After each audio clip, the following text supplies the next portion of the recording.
Rosalind never imagined that one humiliating text message would destroy everything she knew about safety, loyalty, and love. The moment she accidentally told Alessandro Valenti, Boston's most dangerous mafia boss, that he was obscenely hot, her carefully rebuilt life shattered. What started as mortifying embarrassment ignited into forbidden desire, protective obsession, and a love so intense it tore apart the one friendship she couldn't afford to lose. When her violent ex returned to destroy her, Alessandro's darkness became her shield.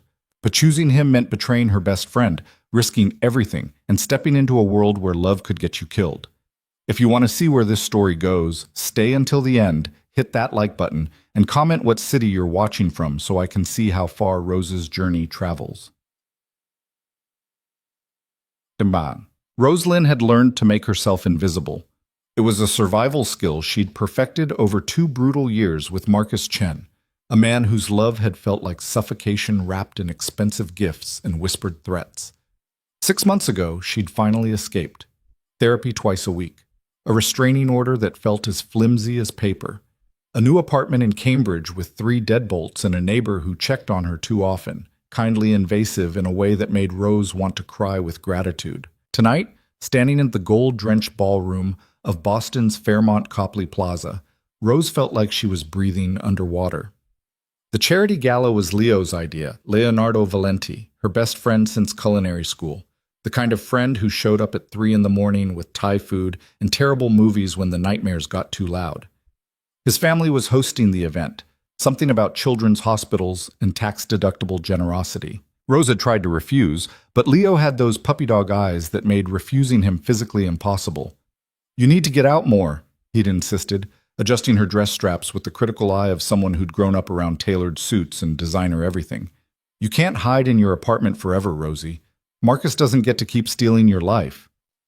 So here she was, clutching a glass of champagne she hadn't touched, wearing a deep emerald dress Leo had picked out because it makes your eyes look like they have secrets. The dress was beautiful, expensive, and made her feel like an imposter. Around her, Boston's elite mingled with the comfortable arrogance of people who'd never worried about rent or restraining orders. "Stop looking like you're about to bolt," Leo murmured, appearing at her elbow with 2 fresh champagne flutes. He handed her one, his Mediterranean features, all sharp angles and easy charm, creased with gentle amusement. "You're allowed to have fun, you know. It's not illegal." "It feels illegal," Rose admitted, scanning the crowd with the nervous energy of a prey animal in an open field. "Everyone here looks like they own countries." "Some of them probably do." Leo's grin was wicked. "But you're Rose Lynn, future restaurateur, creator of the best carbonara in Boston, and the only person I know who can make a soufflé rise through sheer force of will. You belong here as much as anyone." Rose managed a smile, though her stomach was still twisted in knots. She'd been working as a private chef and caterer since leaving Marcus, slowly rebuilding the confidence he'd systematically destroyed. Her dream, owning her own restaurant, a small, intimate place where food was art and comfort combined, felt impossibly distant. Dreams required courage, and Marcus had taken most of hers. "There's my father," Leo said suddenly, his tone shifting into something complicated. Pride and frustration and a dozen other emotions Rose had learned to recognize over 3 years of friendship. "Try not to stare, he has that effect on people." Rose turned, following Leo's gaze across the ballroom, and forgot how to breathe. Alessandro Valenti moved through the crowd like a shark through water, effortless, commanding, dangerous in a way that had nothing to do with the immaculate black tuxedo that probably cost more than her car. He was tall, broad-shouldered, with silver threading through dark hair that should have made him look distinguished, and instead made him look like trouble wrapped in Italian silk. His face was all harsh angles and sharp intelligence, the kind of masculine beauty that didn't ask for attention because it simply took it.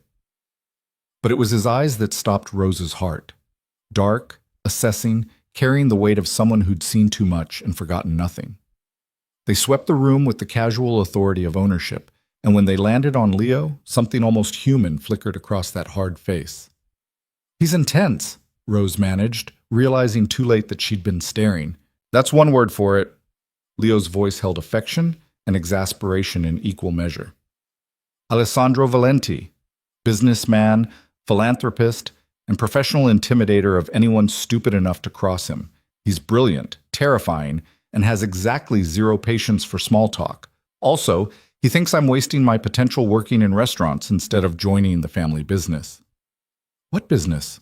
Rose asked, though something in Leo's tone suggested she didn't really want to know. Imports, exports, investments.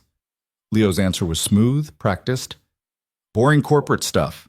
Nothing you need to worry about. But Rose had grown up in Boston. She'd heard the Valenti name whispered in certain circles, always with respect edged in fear.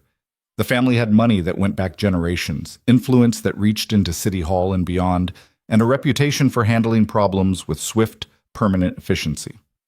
Alessandro Valenti wasn't just a businessman, he was dangerous. Come on, Leo said, grabbing her hand. I should introduce you before he starts interrogating me about quarterly projections or whatever he's obsessed with this week. Rose's heart hammered against her ribs as they crossed the ballroom. This was a terrible idea. She didn't belong in this world of power and silk and barely concealed violence. She belonged in kitchens, creating beauty out of simple ingredients, hiding behind the safety of preparation and precision. But Leo was already pulling her forward, and Alessandro was turning toward them with the kind of focused attention that made Rose's survival instincts scream. "Father," Leo said, his voice carrying forced casualness. "This is Rose Lynn, the chef I've been telling you about." Alessandro's gaze shifted to Rose, and she felt the impact like a physical touch. He studied her with unsettling intensity, those dark eyes cataloging every detail, her nervous posture, the way her fingers tightened on the champagne flute, the pulse beating too fast in her throat. "Miss Lynn." His voice was deep, rough-edged, carrying the faint melody of Italian vowels. "Leonardo speaks highly of your talent." Rose's mouth was completely dry. "He exaggerates." One dark eyebrow lifted, a gesture that somehow conveyed amusement and skepticism simultaneously. "My son rarely exaggerates about food. It's one of the few areas where his judgment is sound." "Hey," Leo protested, but there was warmth beneath the complaint. Alessandro ignored him, still studying Rose with that unnerving focus. "You're nervous." It wasn't a question. Rose felt heat crawl up her neck, hating that he could read her so easily. "Big crowds," she managed. "Not really my thing." "Then why are you here?" The question should have been rude, but somehow it wasn't. It was direct, curious, cutting through social niceties to something real. "Because Leo's stubborn," Rose said before she could stop herself. "And I'm apparently terrible at saying no to him." Alessandro's lips curved slightly, not quite a smile, but close. "A common problem." They talked for a few more minutes, Alessandro's questions intelligent and oddly personal, cutting past surface pleasantries to things that mattered. He asked about her cooking philosophy, her training, her goals. Leo watched the exchange with barely concealed surprise, as if his father showing genuine interest in someone was unusual enough to be noteworthy. Rose found herself relaxing despite her better judgment. Alessandro was intimidating, yes, but there was intelligence in his eyes, a sharp mind that appreciated precision and passion. When she described her dream restaurant, his attention sharpened. "Ambitious," he said quietly, "but ambition without capital is just fantasy." The words should have stung, but they were true. Rose had 100 sketches for her dream restaurant, countless menu drafts, a business plan she'd rewritten a dozen times. What she didn't have was money, investors, or the kind of connections that turn dreams into reality. "I'll get there," she said, surprised by the defiance in her own voice. "Eventually." Alessandro studied her for a long moment, something unreadable flickering across his face. "I believe you will." Then someone called his name, a well-dressed man with calculating eyes and an oily smile, and Alessandro excused himself with a curt nod. Rose watched him go, her heart still beating too fast for reasons she didn't want to examine. "Well," Leo said, staring at her with open amazement, "that was unexpected?" "What?" "My father just had an actual conversation with you. A real one. He usually treats my friends like furniture, polite acknowledgement, zero engagement. I think he actually likes you." Rose took a long drink of champagne, trying to process the strange encounter. "He's intense." "That's the Valenti family motto," Leo said with a grin. "Intense, intimidating, and impossibly stubborn. Welcome to my world." The rest of the evening passed in a blur of introductions and small talk. Rose smiled, nodded, and tried not to think about the way Alessandro's dark eyes had studied her like she was a puzzle he intended to solve. By 11 o'clock, her feet ached, her face hurt from forced smiles, and she desperately needed to escape. "I'm heading out," she told Leo, who was deep in conversation with a pretty blonde who kept touching his arm. "Thank you for dragging me here. It was educational." Leo kissed her cheek, already distracted. "Text me when you get home safe." Rose made her escape, grateful for the cool October air that hit her face as she stepped outside. The valet brought her car, a 10-year-old Honda that looked pathetic among the Maseratis and Teslas, and she slid into the driver's seat with a sigh of relief. Her phone buzzed. A text from Leo. "Did you survive?" Rose smiled, typing quickly. "Barely. Your father is obscenely hot, and it's deeply unfair. Also terrifying, mostly terrifying, but the hot part is distracting." She hit send, tossed her phone in the passenger seat, and started the engine. It took approximately 15 seconds for her brain to catch up with what she'd just done. Rose's blood turned to ice. She grabbed her phone with shaking hands, pulling up her messages with mounting horror. The text hadn't gone to Leo. It had gone to Alessandro Valenti. "No," she whispered, staring at the screen like it had personally betrayed her. "No, no, no, no!" Her phone buzzed again. A new message, this one from the man whose number she'd accidentally saved when Leo had put it in her contacts for emergencies. "Obscenely hot? I'll accept the compliment, though I should warn you, I'm much more distracting up close."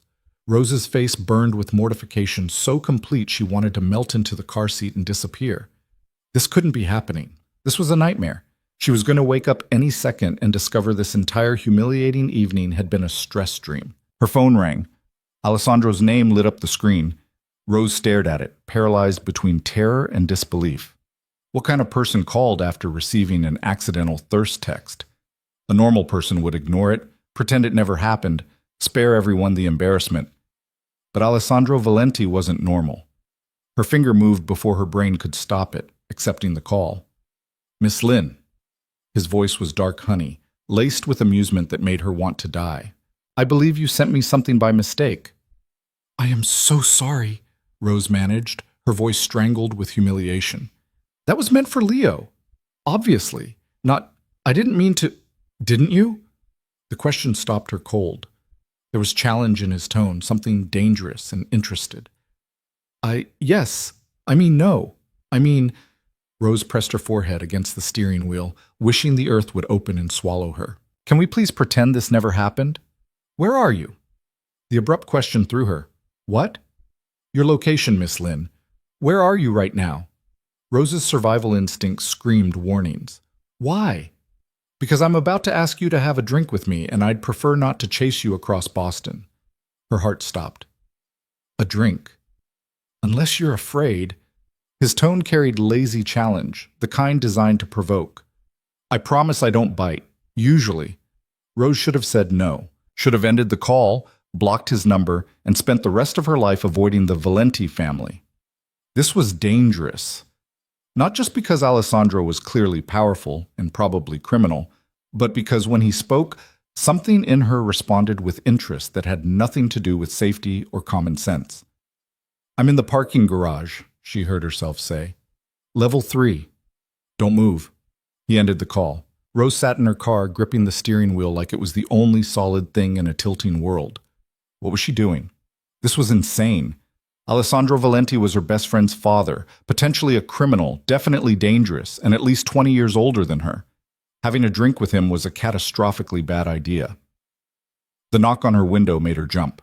Alessandro stood outside her car, hands in his pockets, that almost smile playing at his lips. He'd shed his tuxedo jacket, and his white shirt was open at the collar, revealing the strong column of his throat. Even in the harsh fluorescent lights of the parking garage, he looked like trouble Rose had no business courting. She rolled down the window, heart hammering. That was fast. "I don't like waiting." He studied her through the window, dark eyes holding hers. "Having second thoughts?" "Tenth thoughts, actually." His smile widened, becoming something real and unexpectedly warm. "Good. That means you're smart." Come have a drink with me anyway. Why? Because you called me obscenely hot, and now I'm curious. He opened her car door, a presumption that should have been offensive, but somehow wasn't. And because I think you're more interesting than you want people to know. Rose should have refused, should have driven away, blocked his number, and never thought about this moment again. Instead, she stepped out of the car. Alessandro led her to a black Mercedes that probably cost more than her entire year's salary. The interior smelled like leather and expensive cologne, and when he started the engine, classical music filled the space, something Italian and melancholy. "Where are we going?" Rose asked, her voice smaller than she'd like. "Somewhere quiet."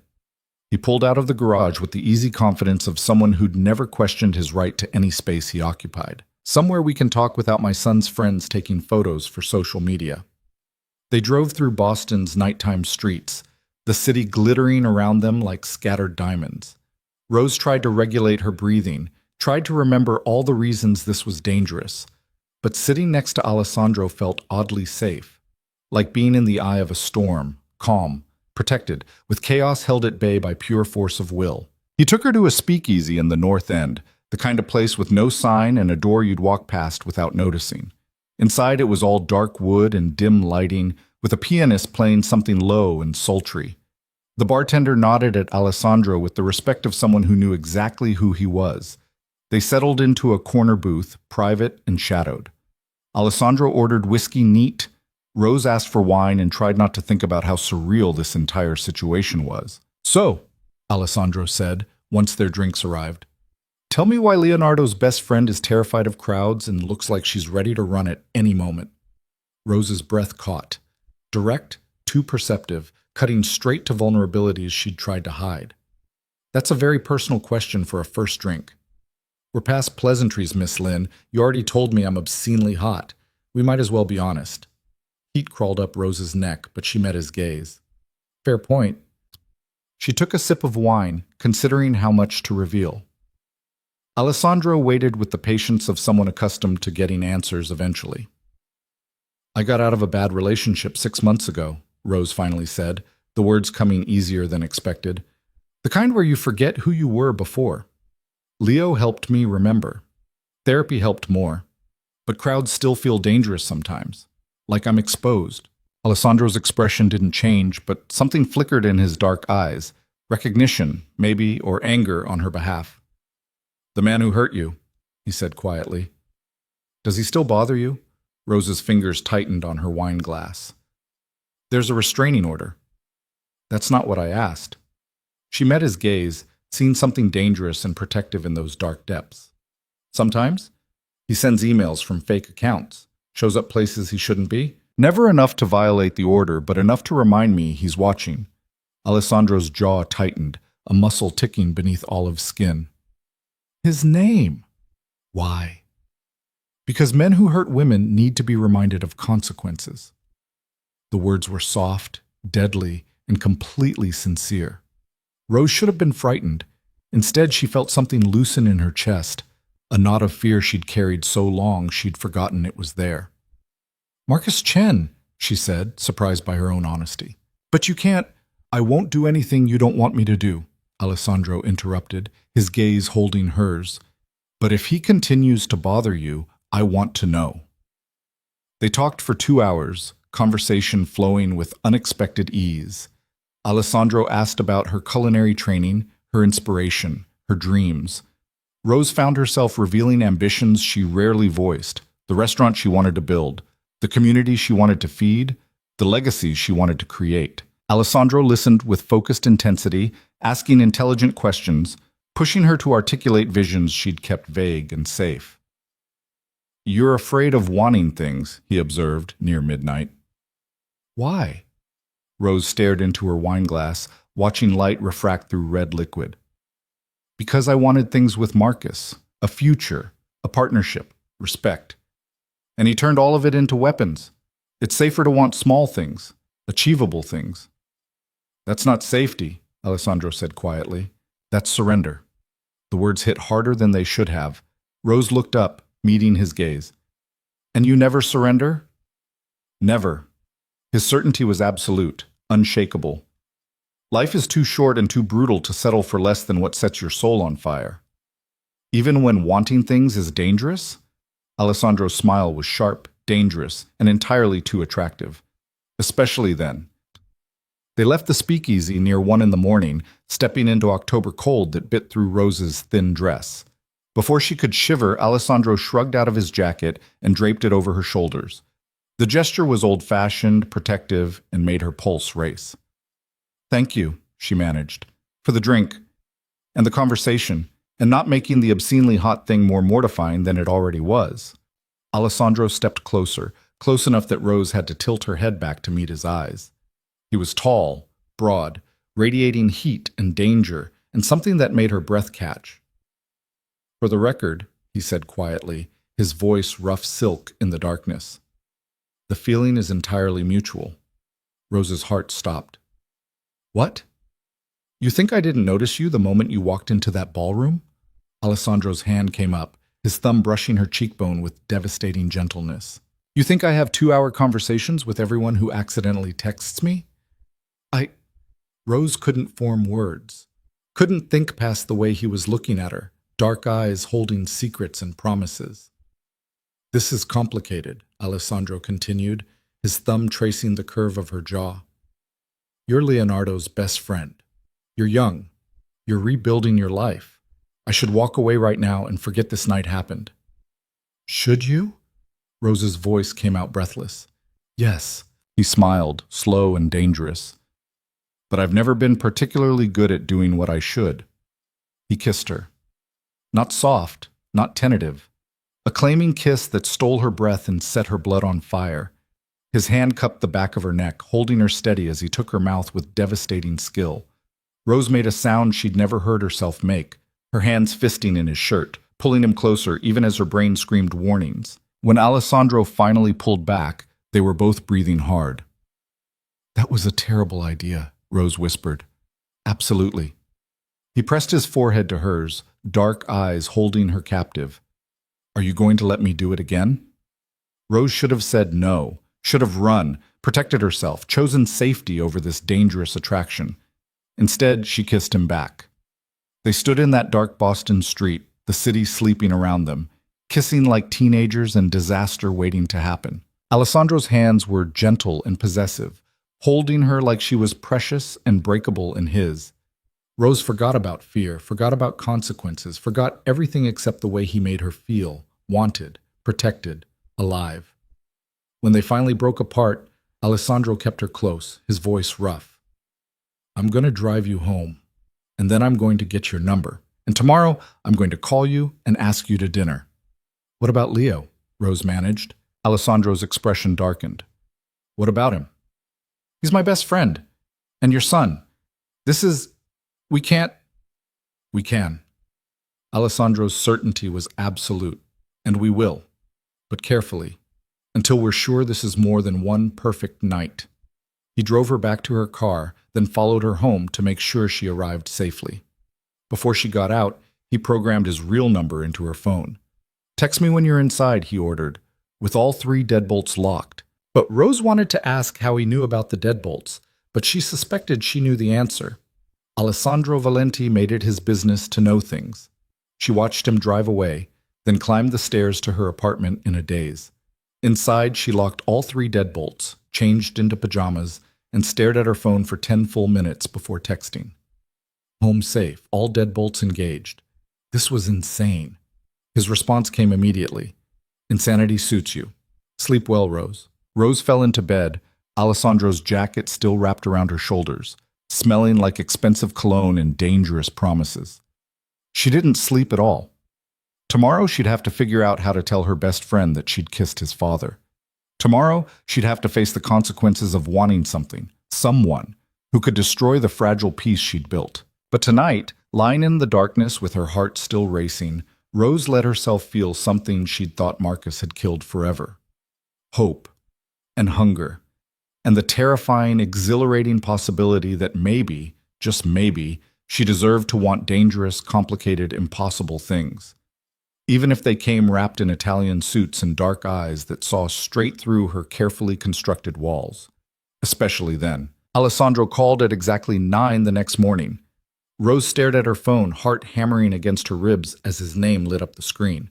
She'd barely slept, replaying every moment of the previous night, the kiss, the confession, the way his hands had held her like she was something precious. Now, in the harsh light of day, reality crashed back with brutal clarity. She'd kissed her best friend's father. She was falling for a man who was almost certainly a criminal. And she wanted to answer that call more than she wanted her next breath. Rose hit accept before courage could abandon her. "Did you sleep?" Alessandro's voice was rough velvet, intimate in a way that made her skin flush. "No, you?" "Not even a little." She could hear the smile in his voice. "I kept thinking about the way you taste."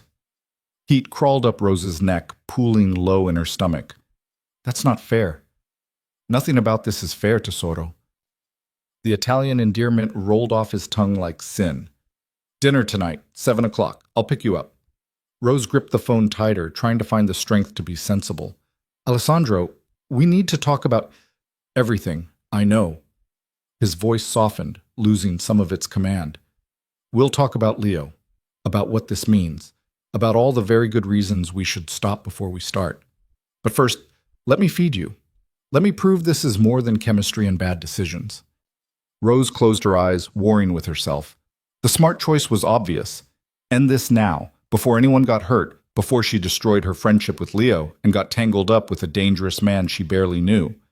But standing in her kitchen, wrapped in morning sunlight, Rose realized she was tired of making the smart choice, tired of choosing safety over wanting. Marcus had stolen 2 years of her life through fear and control. She'd escaped, rebuilt, survived. But she hadn't lived. Not really. 7 o'clock, she heard herself say. "But I'm driving myself." Alessandro's low chuckle vibrated through the phone. "Independent. I like that about you." "You don't know enough about me to like anything yet." "Then let me learn." His voice dropped, becoming something darker, more intimate. "Let me learn everything, Rose." He texted her the address after they hung up. A restaurant in the Seaport district she recognized from culinary magazines. The kind of place that required reservations months in advance and served food that was edible art. Rose spent the afternoon in a state of anxious energy, cooking to calm her nerves and changing her outfit 4 times before settling on a simple black dress that felt elegant without trying too hard. At 6:45, her phone rang again. This time, it was Leo.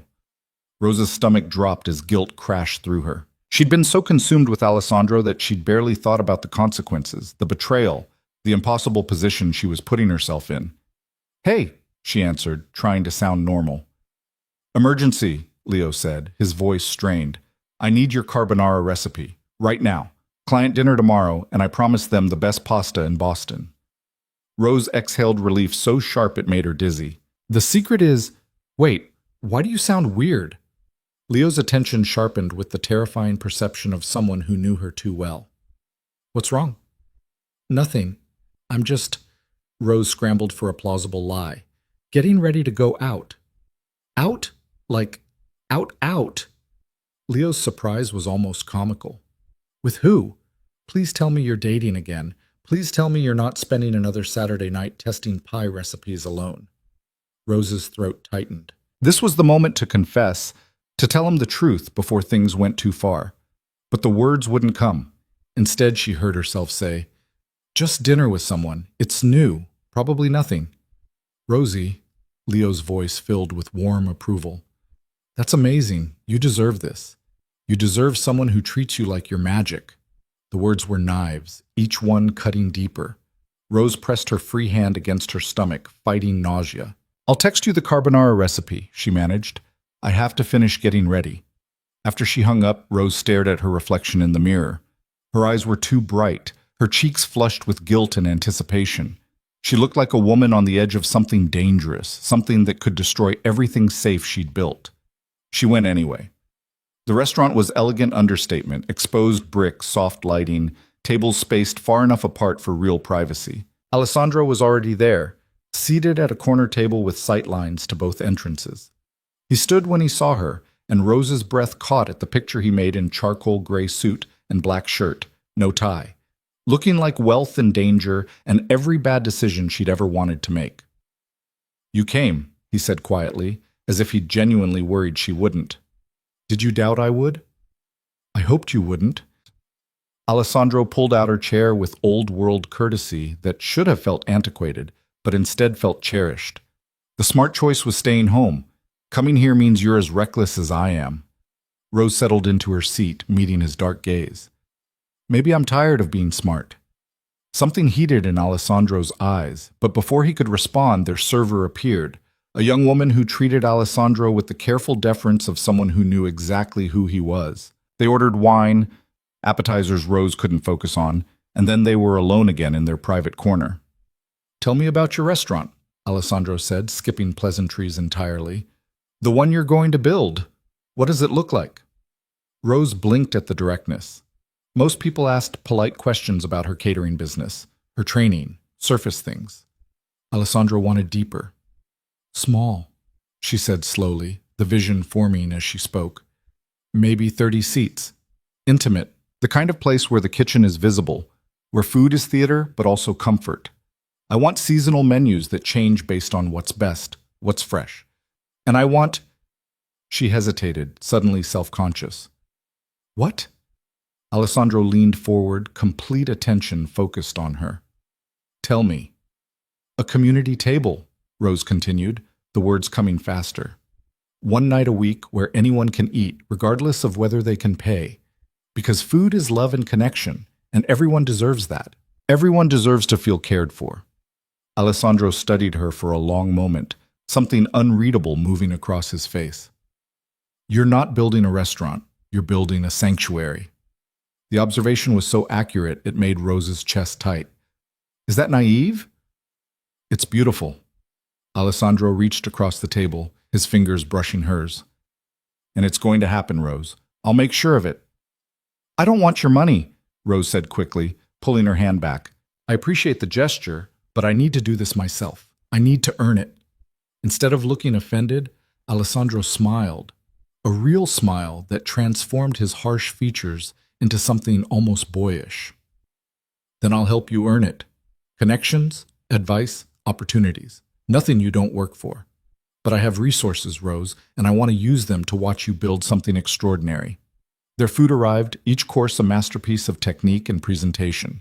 They talked between bites, conversation flowing from cooking to art to the strange isolation of ambition. Alessandro spoke about building his business empire with the same passion Rose felt about food, revealing glimpses of a younger man who'd fought his way up from nothing. My father was a hard man, Alessandro said quietly, swirling wine in his glass. He believed in power, control, legacy. He taught me the world was divided into predators and prey, and the only choice was which you wanted to be. And you chose predator, Rose said softly. I chose survival. Alessandro's gaze held hers, dark and unflinching. I chose to build something that couldn't be taken away. I chose to be the man people feared instead of the boy who got crushed.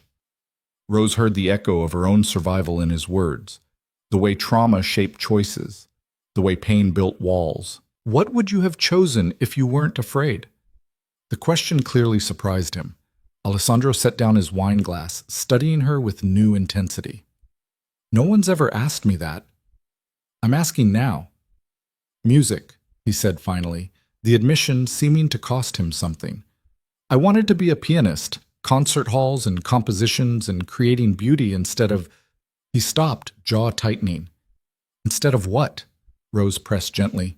Instead of managing an empire built on things I can't talk about over dinner. Alessandro's smile was sharp, self-mocking. You're dangerous, Rose Lynn. You make me want to tell you truths I've spent decades hiding. Maybe you're tired of hiding. Maybe. He reached across the table again, this time capturing her hand before she could retreat. Or maybe you make honesty feel less like weakness. His thumb traced circles on her palm, the simple touch sending electricity up her arm. Rose knew she should pull away, maintain distance, protect herself. Instead, she laced their fingers together. Tell me about Leonardo, Alessandro said quietly. How you became friends, why you're so loyal to him. Rose tensed, the reminder of her betrayal crashing back. We met at culinary school. He was this confident, charismatic person who should have been intimidating, but instead was just kind.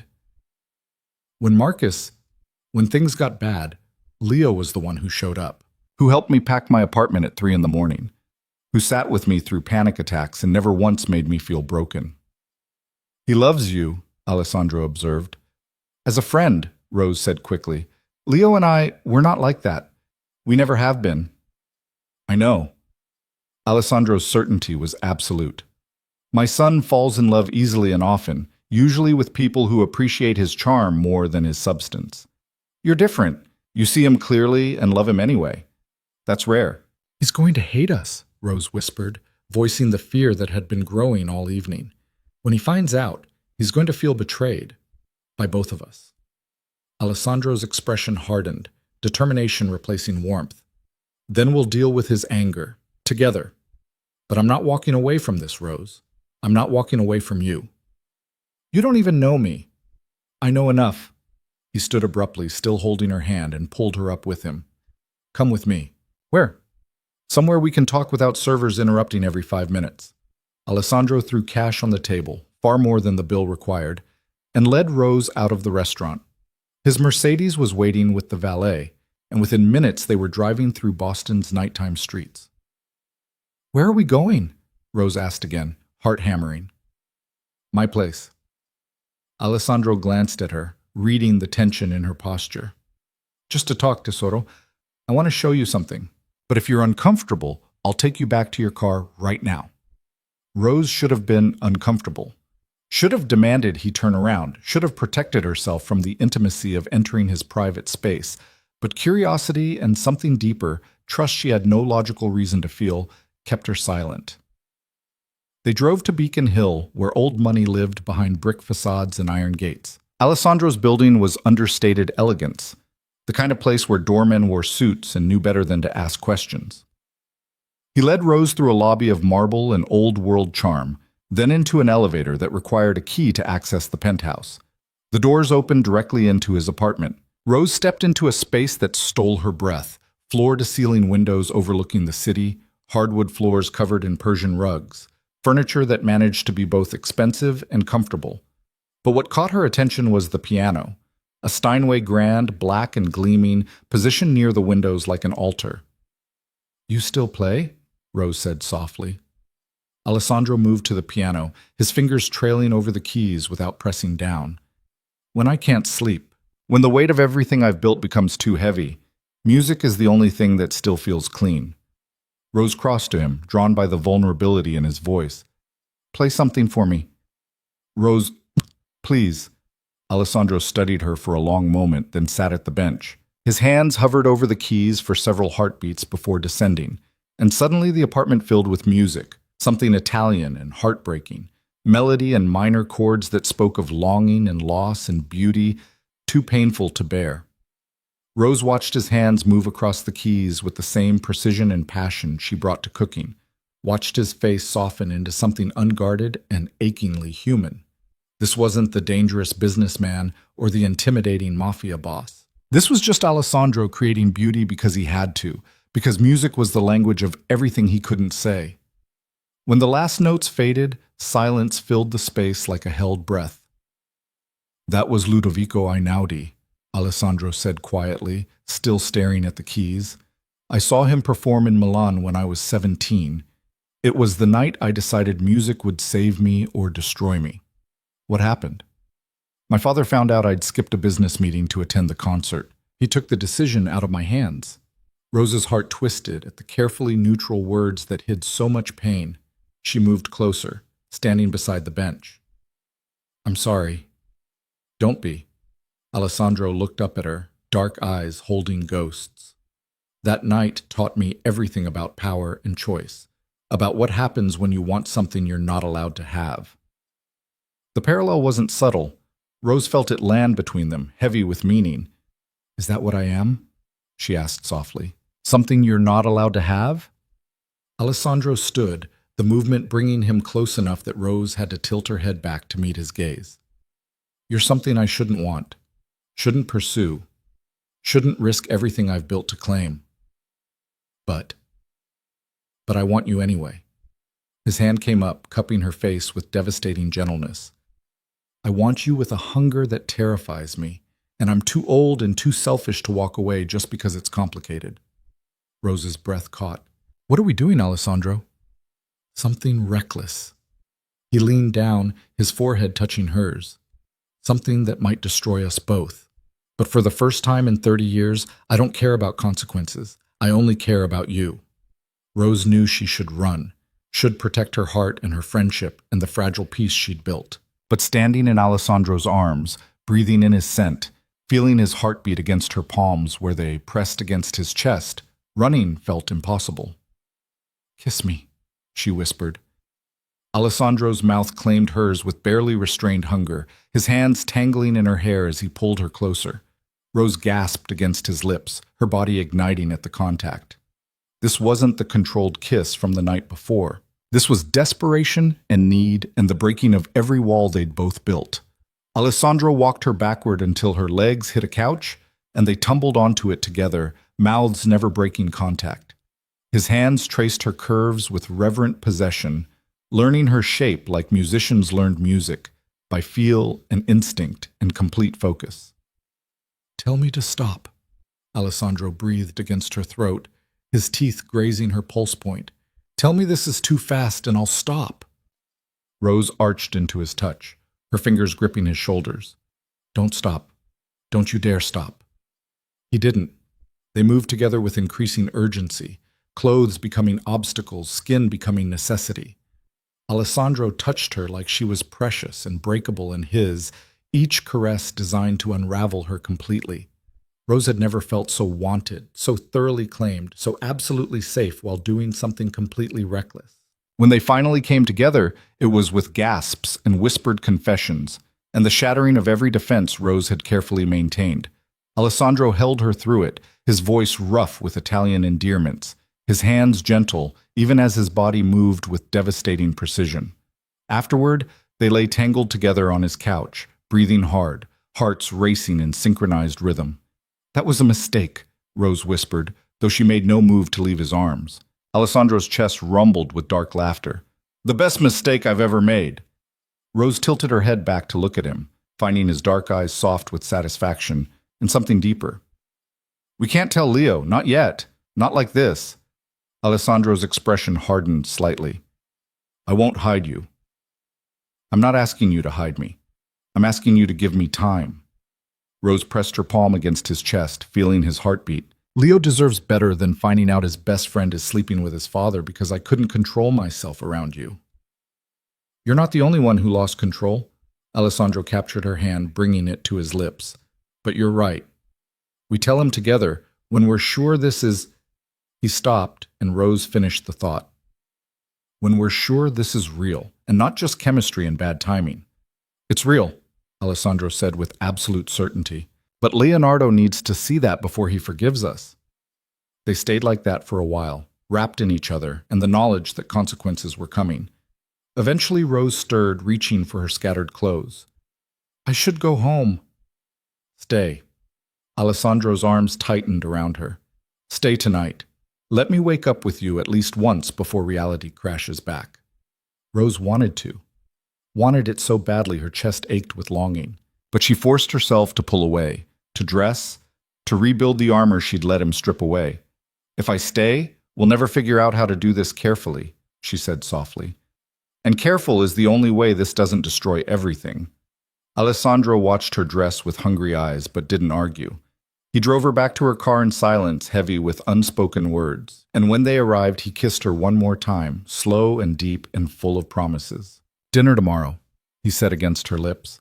And the day after, and every day until Leonardo knows and we can stop sneaking around like teenagers. Rose smiled despite the guilt twisting her stomach. You're very demanding. You have no idea. Alessandro's grin was wicked and warm. Go home, Rose, before I drag you back upstairs and keep you all night. Rose drove home in a daze, her body still humming from his touch, her mind spinning with the magnitude of what she'd just done. She'd crossed a line she couldn't uncross. Started something that would change everything. And the terrifying part was, she didn't want to take it back. Over the next 2 weeks, Rose and Alessandro fell into a careful rhythm of stolen moments and secret dinners. They met at his apartment, at quiet restaurants outside the city, at a gallery opening where Alessandro introduced her as a chef he was consulting with, not technically a lie, but not the whole truth either. With every conversation, every touch, every late-night phone call that stretched until dawn, Rose fell deeper. Alessandro was brilliant and damaged and unexpectedly tender, a man who'd built an empire on ruthlessness but treated her like she was made of light. He asked about her dreams and actually listened. He challenged her assumptions and pushed her to want bigger, bolder things.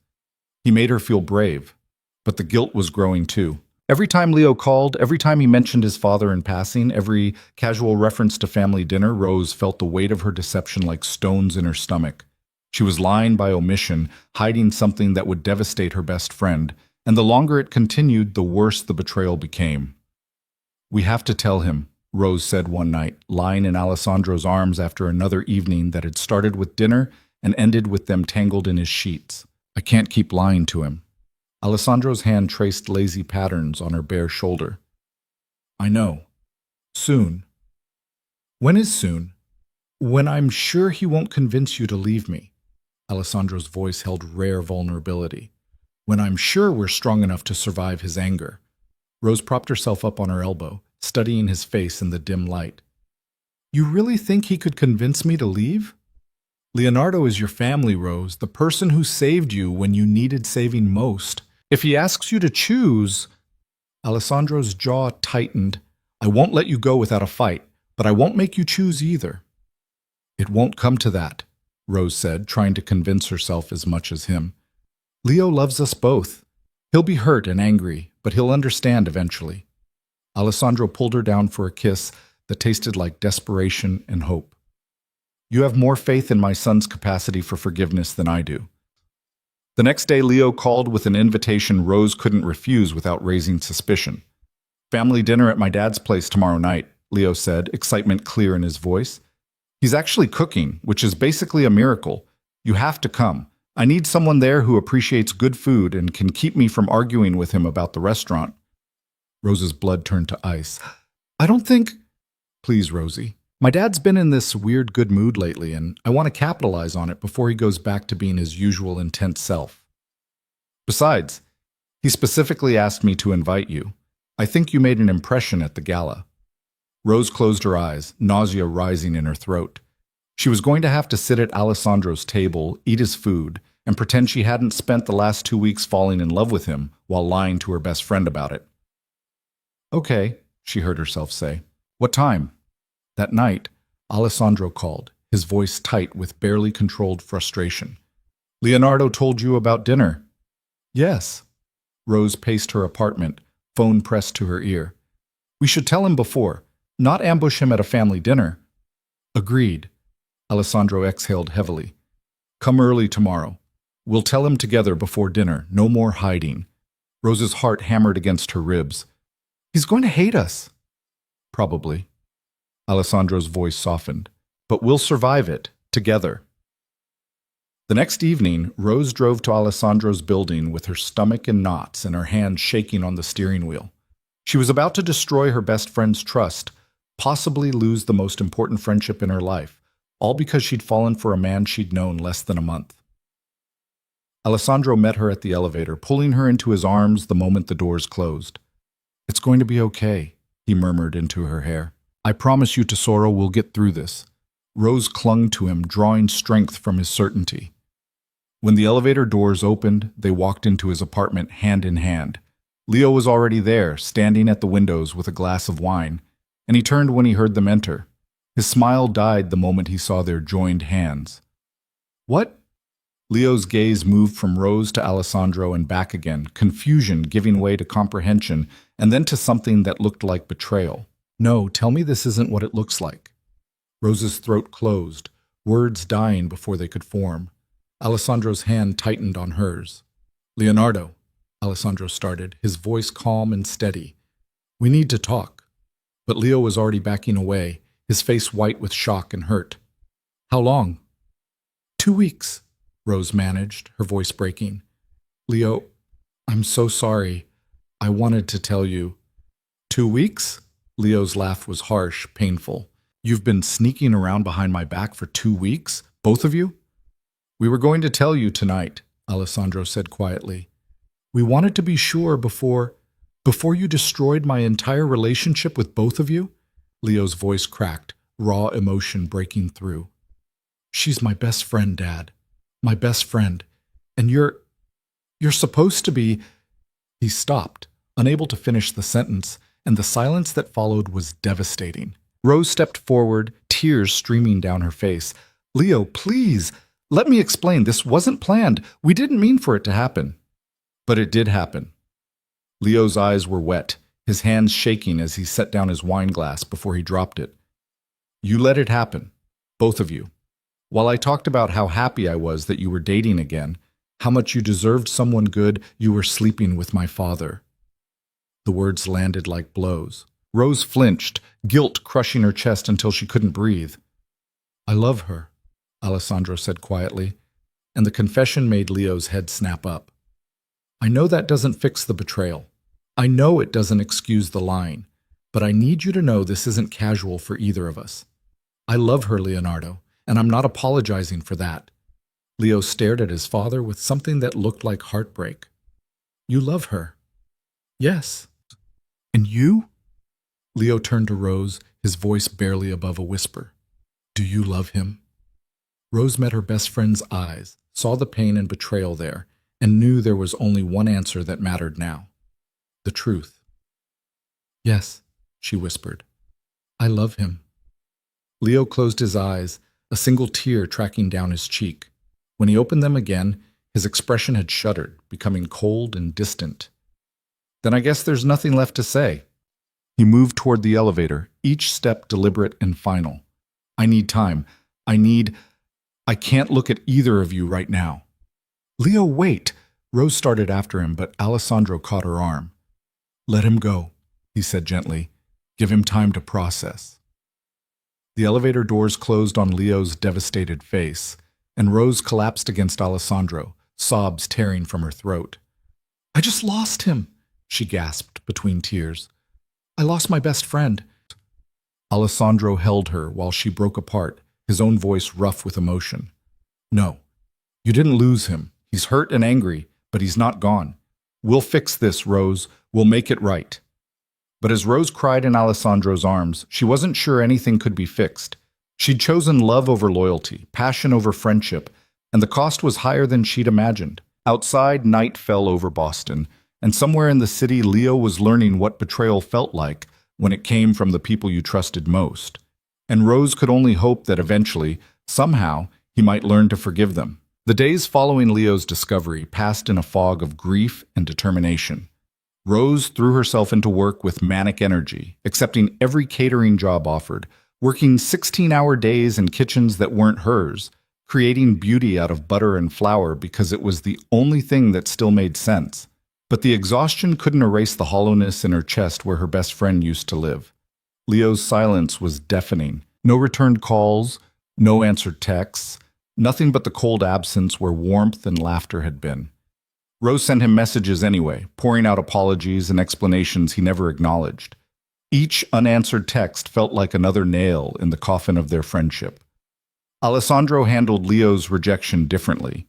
He grew quieter, more intense, the darkness that usually hovered at his edges becoming more pronounced. Rose caught him staring out windows at nothing, his expression carved from stone, and knew he was grieving too. Losing Leo hurt them both, but for Alessandro it carried the additional weight of paternal failure and the knowledge that his happiness had cost his son something precious. He'll come around, Alessandro said one night, though his voice lacked conviction. They were in his apartment, Rose tucked against his side on the couch, both of them pretending the silence wasn't killing them. Leonardo feels everything intensely, but he's not cruel. He won't cut us out forever. Rose wanted to believe him. She pressed closer, breathing in Alessandro's scent, drawing comfort from his solid presence. What if he does? What if we destroyed something that can't be fixed? Alessandro's arms tightened around her. Then we live with the consequences. Together. I won't lose you, Rose, not even for my son. The word should have been romantic, but they landed heavy with the weight of sacrifice and stubborn determination. Rose wondered if love was always this complicated, this painful, this full of impossible choices where someone always ended up hurt. 3 days after the disastrous dinner that never happened, Rose was catering a corporate event at the Boston Harbor Hotel when her past came crashing back with vicious timing. She was plating appetizers in the kitchen, focused on presentation and timing, when one of the servers came back looking pale and nervous. Rose? There's someone asking for you. Says he's your boyfriend." Rose's blood turned to ice. She had exactly one ex-boyfriend, and he wasn't supposed to be anywhere near her. "Tell him I'm busy," she managed, her hands starting to shake. "Tell him to leave." But Marcus Chen had never been good at taking no for an answer.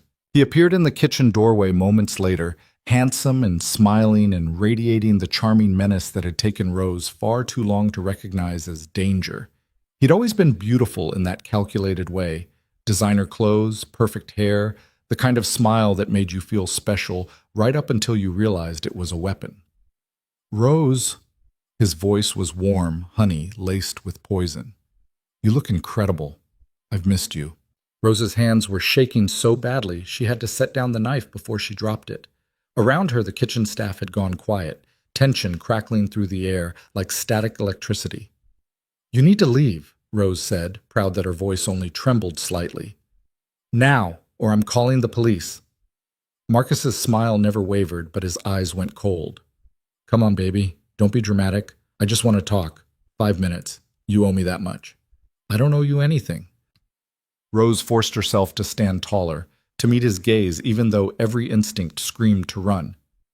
"You have a restraining order. Being here violates it. Leave before I make this worse for you." "Worse for me?" Marcus laughed, the sound scraping across Rose's nerves. "You're the one who ran away like a coward. You're the one who destroyed what we had over nothing. I loved you, Rose. I still love you. And you repay me by hiding behind lawyers and paperwork?" Rose's chest tightened, old fear and new fury warring inside her. This was Marcus's gift, making his abuse sound like devotion, his control feel like care, his violence seem like her fault. For 2 years she'd believed him. For 2 years she'd twisted herself into smaller and smaller shapes, trying to avoid his anger. Not anymore. "Your love felt like drowning," Rose said clearly, loudly enough that everyone in the kitchen could hear. "Your love left bruises. Your love made me afraid to breathe. So no, Marcus, I don't want to talk. I want you gone." Marcus's expression darkened, the charming mask slipping to reveal the rage underneath. He took a step into the kitchen, and Rose's survival instincts finally kicked in. She grabbed her phone with shaking hands, pulling up Alessandro's contact. Before she could hit call, Marcus lunged forward, grabbing her wrist hard enough to hurt. "You don't get to dismiss me," he hissed, his face inches from hers. "You don't get to move on like I meant nothing, like what we had was nothing." Pain shot up Rose's arm where his fingers dug into bone, but she refused to cry out, refused to give him the satisfaction. Instead, she met his eyes with all the strength therapy and Alessandro and 6 months of freedom had given her. "Let go of me." "Or what?" Marcus's smile was ugly now, all teeth and threat. "You'll call your new boyfriend, the one you've been whoring yourself out to? You think I don't know, Rose? You think I haven't been watching?" The words hit like ice water. Marcus had been following her, watching her, knowing about Alessandro. Before Rose could respond, chaos erupted. One of the kitchen staff, a line cook named Danny, who Rose had worked with before, stepped forward, his voice hard. "Let her go, right now." Marcus's grip tightened, his attention still locked on Rose. "This is between me and my girlfriend. Stay out of it." "I'm not your girlfriend," Rose said through gritted teeth. "I haven't been for 6 months. Let go." What happened next occurred in rapid succession. Danny moved to intervene. Marcus shoved Rose backward, her hip connecting painfully with the counter. Someone shouted.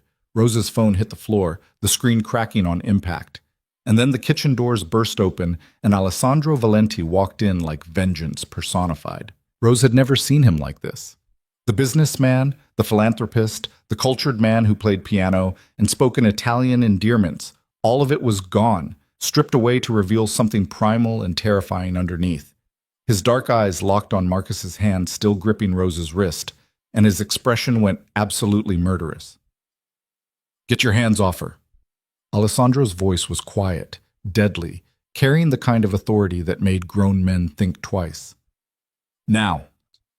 Marcus released Rose immediately, self-preservation overriding arrogance, but he tried to recover, puffing up with false bravado. "Who the hell are you?" Alessandro ignored him completely, crossing to Rose in 3 long strides. His hands were gentle as they cupped her face, his eyes scanning her for injuries with focused intensity. "Did he hurt you?" Alessandro asked softly, though nothing about his tone was soft. "Tesoro, did he hurt you?" Rose's throat was too tight to speak. She nodded, holding up her wrist where Marcus's fingers had left red marks already darkening to bruises. Something flickered across Alessandro's face, rage so pure and cold it made Rose's breath catch. He pressed a careful kiss to her forehead, then turned to face Marcus with lethal calm. "You have exactly 10 seconds to walk out of this building," Alessandro said, each word precise as a blade. "After that, what happens to you won't be a legal matter. It will be a personal one." Marcus tried to laugh, but it came out strangled. "You're threatening me? Do you know who my family is? Do you know what kind of lawyers we have?" "I know exactly who your family is." Alessandro took a single step forward, and Marcus instinctively retreated. "The Chen family has shipping interests that rely heavily on port access controlled by people who owe me favors. Your father's real estate developments require permits that pass through boards I influence. Your cousin's medical practice operates in hospitals where my donations fund entire wings." With each word, Alessandro advanced, and Marcus backed away, his face going progressively paler. "So when I tell you that harassing Rose Lynn again will result in consequences your family's lawyers can't fix, I want you to understand precisely what that means." Alessandro's voice dropped even lower, becoming something that barely qualified as human. "Touch her again, speak to her again, even think about her again, and I will dismantle everything your family has built, brick by brick, dollar by dollar, until there's nothing left but ruins and the memory of what happens when you threaten something that belongs to me." The kitchen had gone absolutely silent.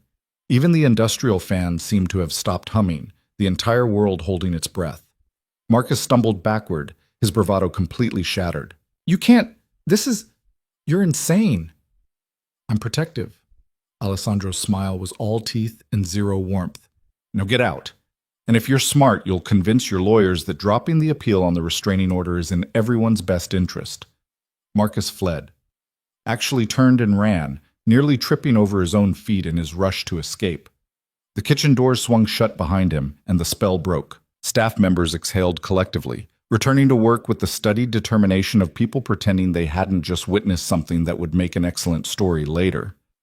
Alessandro turned back to Rose, and the terrifying predator disappeared, replaced by concern so naked it made her chest ache. "Let me see your wrist," he said gently, already reaching for her hand. Rose let him examine the bruises, watched his jaw tighten with barely restrained fury as he catalogued the damage. His touch was feather-light, reverent, as if she might shatter. "I'm calling my doctor," Alessandro said firmly, "and then we're filing a police report. Marcus just violated his restraining order in front of a dozen witnesses." Alessandro, no arguments rose. His eyes met hers, dark and implacable. "He put his hands on you. He hurt you. That doesn't get ignored or forgiven. That gets consequences." Rose wanted to argue that she could handle it herself, that she didn't need him fighting her battles. But the truth was, she was shaking, adrenaline and old trauma making her knees weak. Having Alessandro there, solid and furious and unshakably on her side, felt like the only thing keeping her upright. "How did you know?" she managed. "How did you know to come?" Alessandro pulled out his phone, showing her the screen, a text from an unknown number. "Your girl's in trouble. Harbor Hotel kitchen. Come now." "I don't know who sent it," Alessandro admitted, "but I got here as fast as I could." Rose looked around the kitchen, catching Danny's eye. The line cook gave her a small nod before turning back to his station, and Rose understood. Someone had been looking out for her. Someone had known exactly who to call.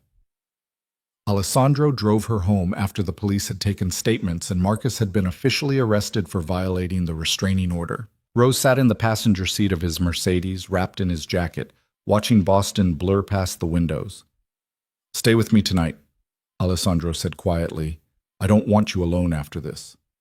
Rose should have argued, should have insisted she was fine, that she could take care of herself, that she didn't need protection.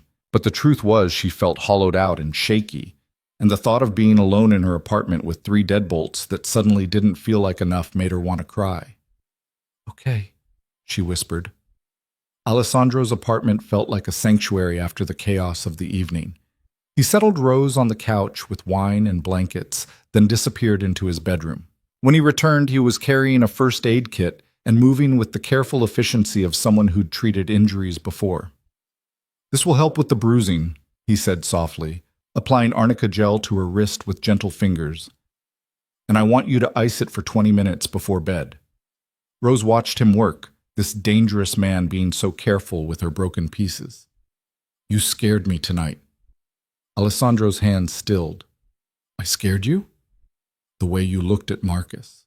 The way you threatened him." Rose swallowed hard. "I've never seen you like that. So cold, so willing to destroy someone." Alessandro set down the arnica gel, his expression unreadable. "Does that change how you see me?" "I don't know," Rose admitted honestly. "Part of me was terrified. Part of me felt safer than I've ever felt. And part of me wonders what kind of person you have to be to make threats like that and mean every word." Alessandro was quiet for a long moment, his dark eyes holding hers. "I'm not a good man, Rose. I've done things I can't take back, made choices that haunt me. The business I run, the empire I've built, it's not all clean. It's not all legal. And the power I have, the threats I make, they're real." Rose's heart hammered against her ribs, but she didn't look away. "Are you dangerous?" "Yes." No hesitation, no apology. "But never to you. Never to the people I love. My darkness exists to protect what's mine, Rose. And you're mine now, whether that terrifies you or not." The possessiveness in his voice should have triggered every warning bell Marcus had installed in her psyche. Should have made her run, protect herself, choose safety over this complicated, dangerous man. Instead, Rose leaned forward and kissed him. Alessandro made a sound low in his throat, his hands coming up to frame her face as he deepened the kiss. There was desperation in it, need and claim, and the acknowledgement that they'd crossed another line tonight, exposed another truth they couldn't take back. When they finally broke apart, both breathing hard, Rose pressed her forehead to his. "I'm not afraid of you," she whispered. "I should be. Maybe I'm broken or reckless or just tired of being scared. But when Marcus grabbed me, when I saw you walk through those doors, I wasn't afraid. I was relieved. Because I knew you'd protect me. I knew you'd make it stop." Alessandro's hands trembled slightly against her skin, revealing emotion he rarely showed. "You're not broken, Tesoro. You're brave. Braver than I've ever been. You survived abuse and chose to heal instead of becoming hard. You let yourself feel again, trust again, even after someone taught you that trust was dangerous. That's not broken. That's extraordinary." Rose kissed him again, slower this time, tasting promise and possession and something that felt terrifyingly like forever. Alessandro lifted her easily, carrying her to his bedroom without breaking contact, and they spent the night learning each other again, this time with the knowledge that what they had was real, dangerous, and worth fighting for. The next morning, Rose woke to Alessandro already dressed, standing by the window with his phone pressed to his ear. His voice was low, controlled, speaking in rapid Italian. She caught enough to understand he was giving orders, making arrangements, ensuring consequences for someone who'd made a mistake. When he noticed she was awake, Alessandro ended the call and crossed to the bed, pressing a kiss to her forehead. "Marcus Chen is withdrawing his appeal and accepting a permanent restraining order," he said quietly. "His family's lawyers are very motivated to resolve this quickly and quietly." Rose should have asked how he'd accomplish that overnight, should have questioned the methods, the pressure, the likely threats involved. Instead, she just felt grateful. "Thank you." Alessandro's expression softened. "Always.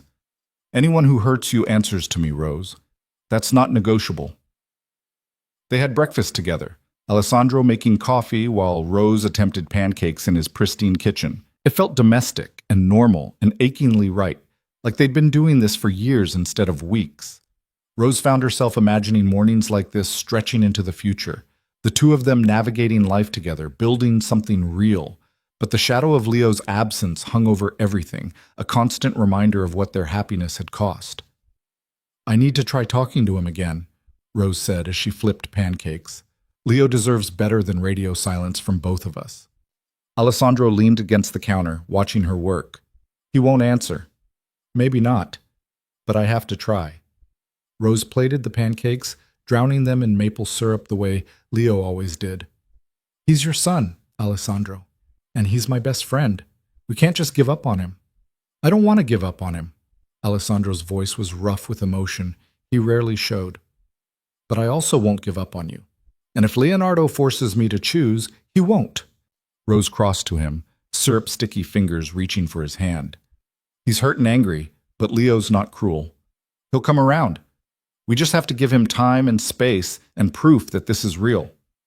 Alessandro pulled her close, resting his chin on top of her head. "You have more faith than I do. Then I'll have enough faith for both of us."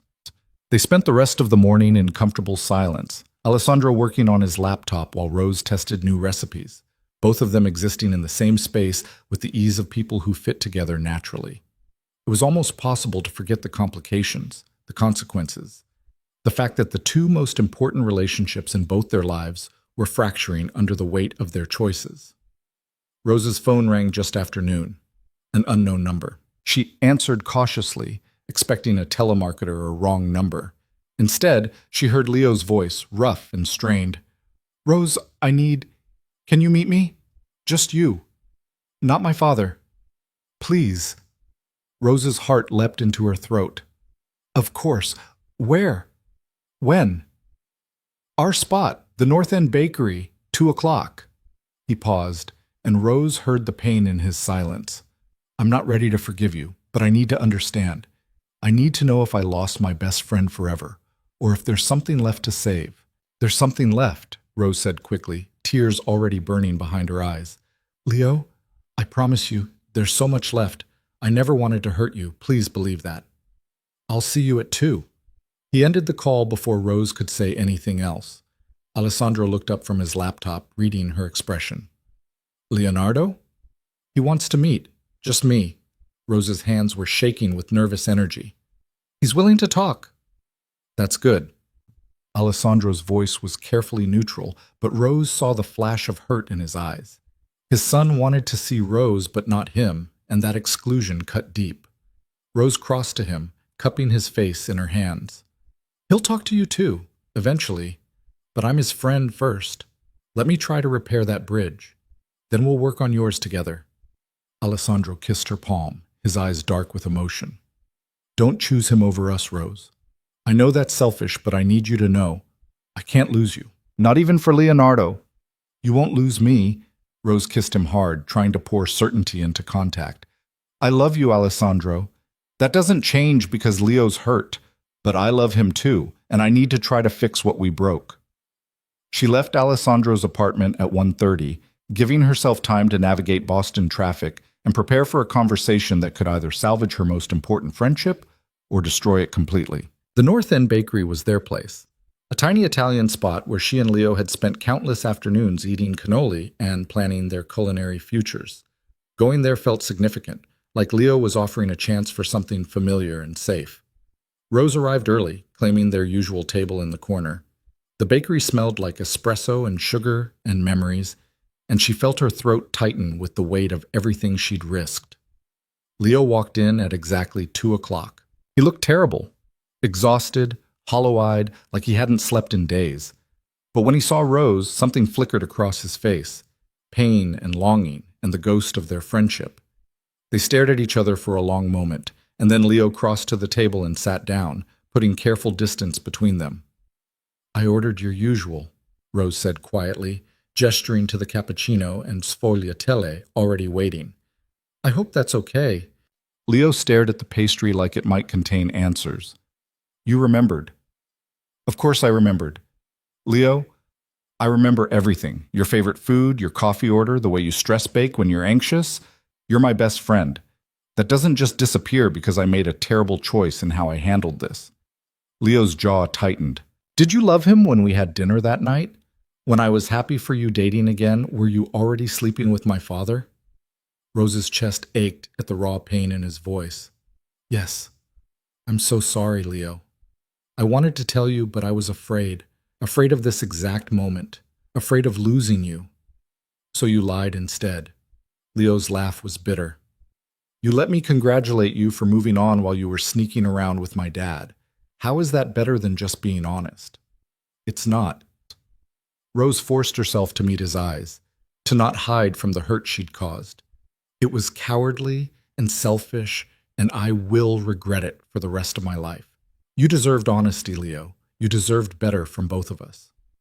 They sat in painful silence, the weight of betrayal filling the space between them. Finally, Leo spoke, his voice barely above a whisper. Do you actually love him? Or is this some kind of trauma response, some messed up attempt to feel protected after Marcus? The question hit like a physical blow, but Rose understood why he'd ask it. She'd asked herself the same thing in her darkest moments of doubt. I love him, she said quietly, certainly.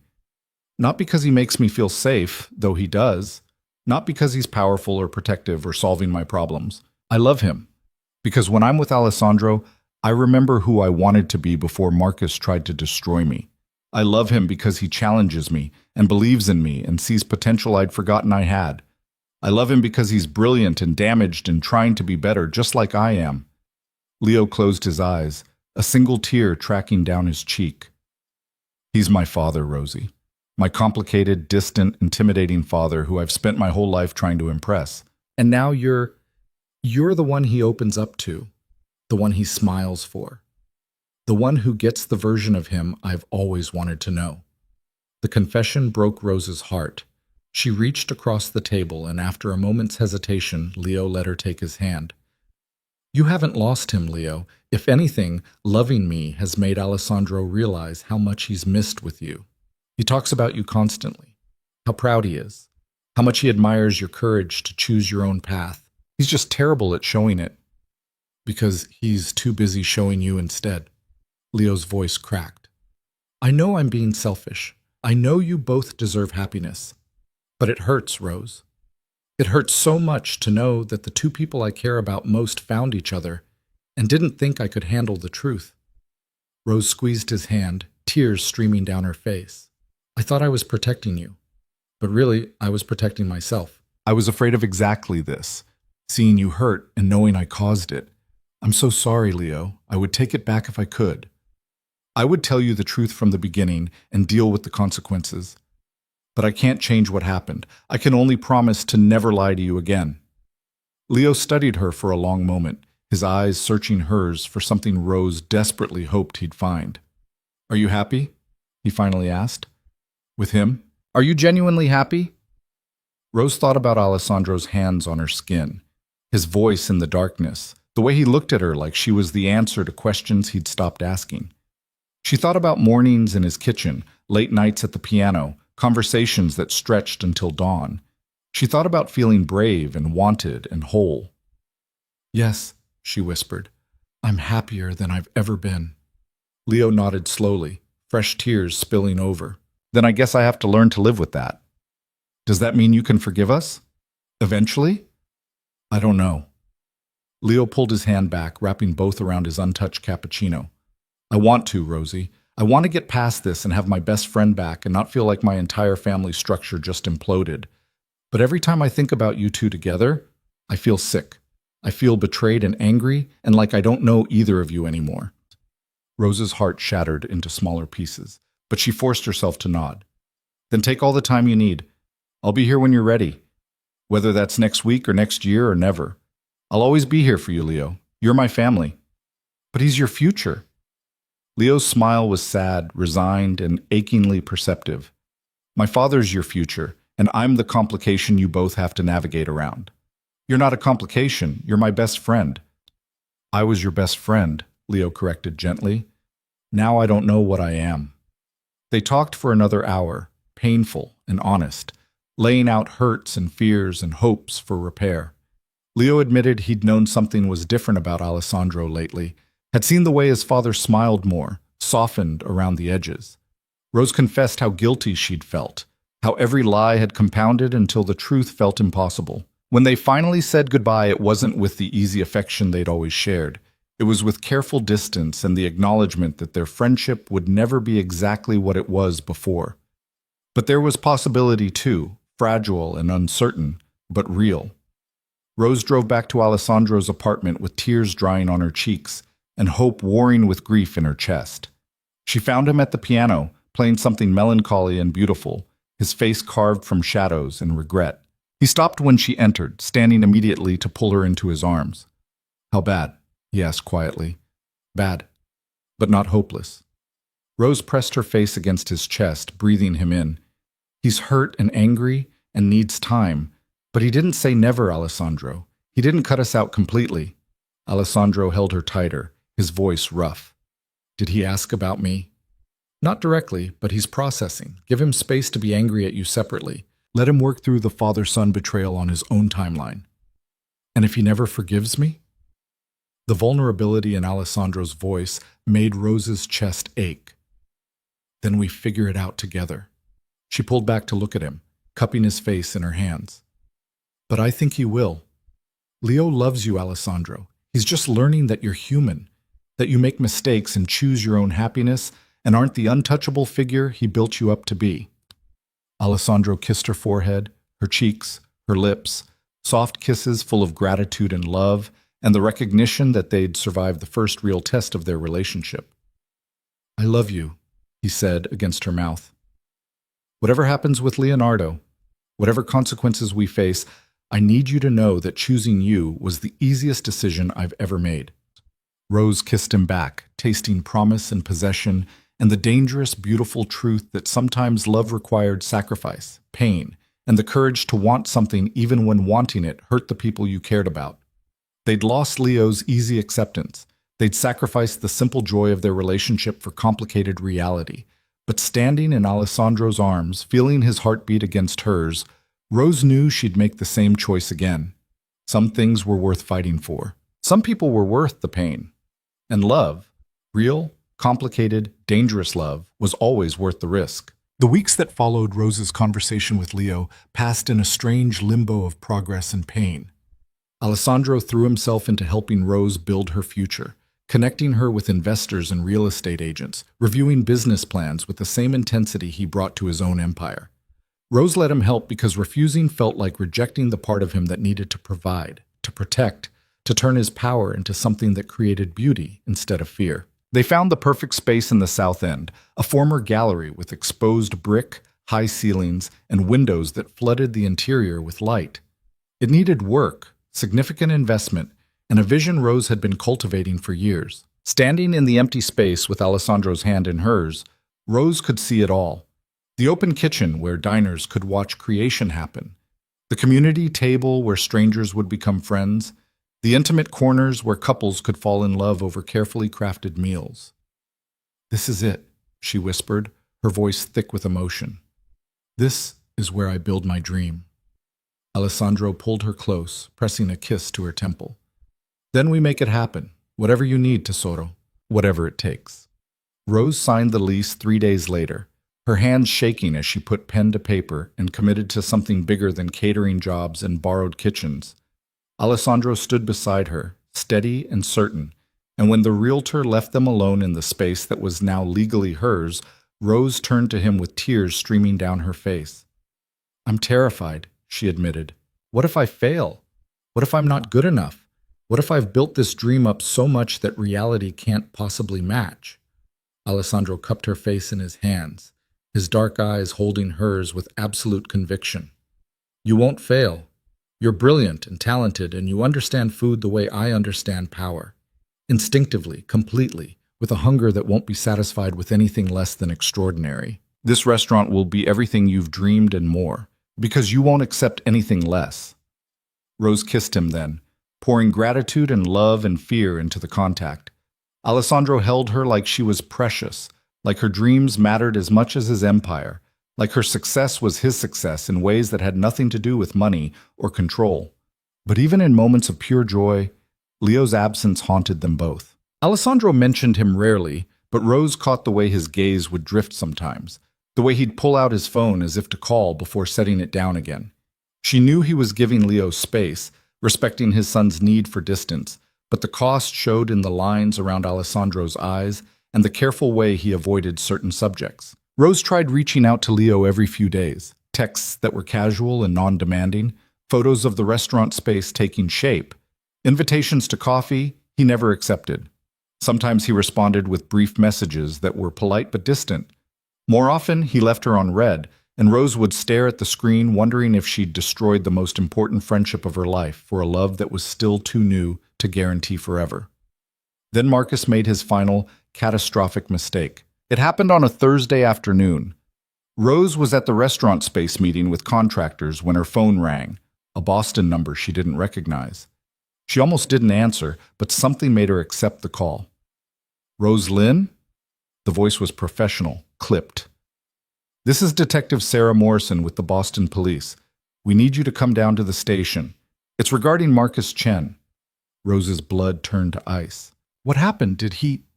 Is he violating the restraining order again? It's more serious than that. We'll explain when you get here. How soon can you be at District C6? Rose made it to the station in 20 minutes, her heart hammering against her ribs with every possible scenario playing through her mind. Detective Morrison met her in the lobby, a woman in her 40s with sharp eyes and an expression that gave away nothing. Miss Lynn, thank you for coming so quickly. I need to ask you some questions about Marcus Chen and your relationship with him. They settled into an interview room that smelled like stale coffee and desperation. Rose's hands were shaking as she gripped the table's edge. Marcus violated a federal restraining order 2 weeks ago, Detective Morrison said, opening a file thick with documentation. Since then, he's been under investigation for stalking, harassment, and attempted assault. But this morning, things escalated. He was arrested trying to access your restaurant property with what our officers describe as concerning materials. Rose's mouth went completely dry. What kind of materials? Accelerants? Gasoline specifically, along with detailed photographs of you, your daily schedule, and information about Alessandro Valenti. Detective Morrison's gaze sharpened. Mr. Chen made some alarming statements during his arrest. He claims Mr. Valenti had him threatened, his family's business targeted, and that he was defending himself against criminal intimidation. Rose felt the floor tilt beneath her. Alessandro wouldn't, but even as she said it, she remembered Alessandro's cold fury in the hotel kitchen, the threats he'd made with absolute conviction, the way Marcus had fled like a man who'd seen his own destruction promised. We're not investigating Mr. Valenti at this time, Detective Morrison continued, but we need to understand the full picture of what's been happening. Marcus Chen is claiming he was driven to desperate measures by threats against his family's livelihood.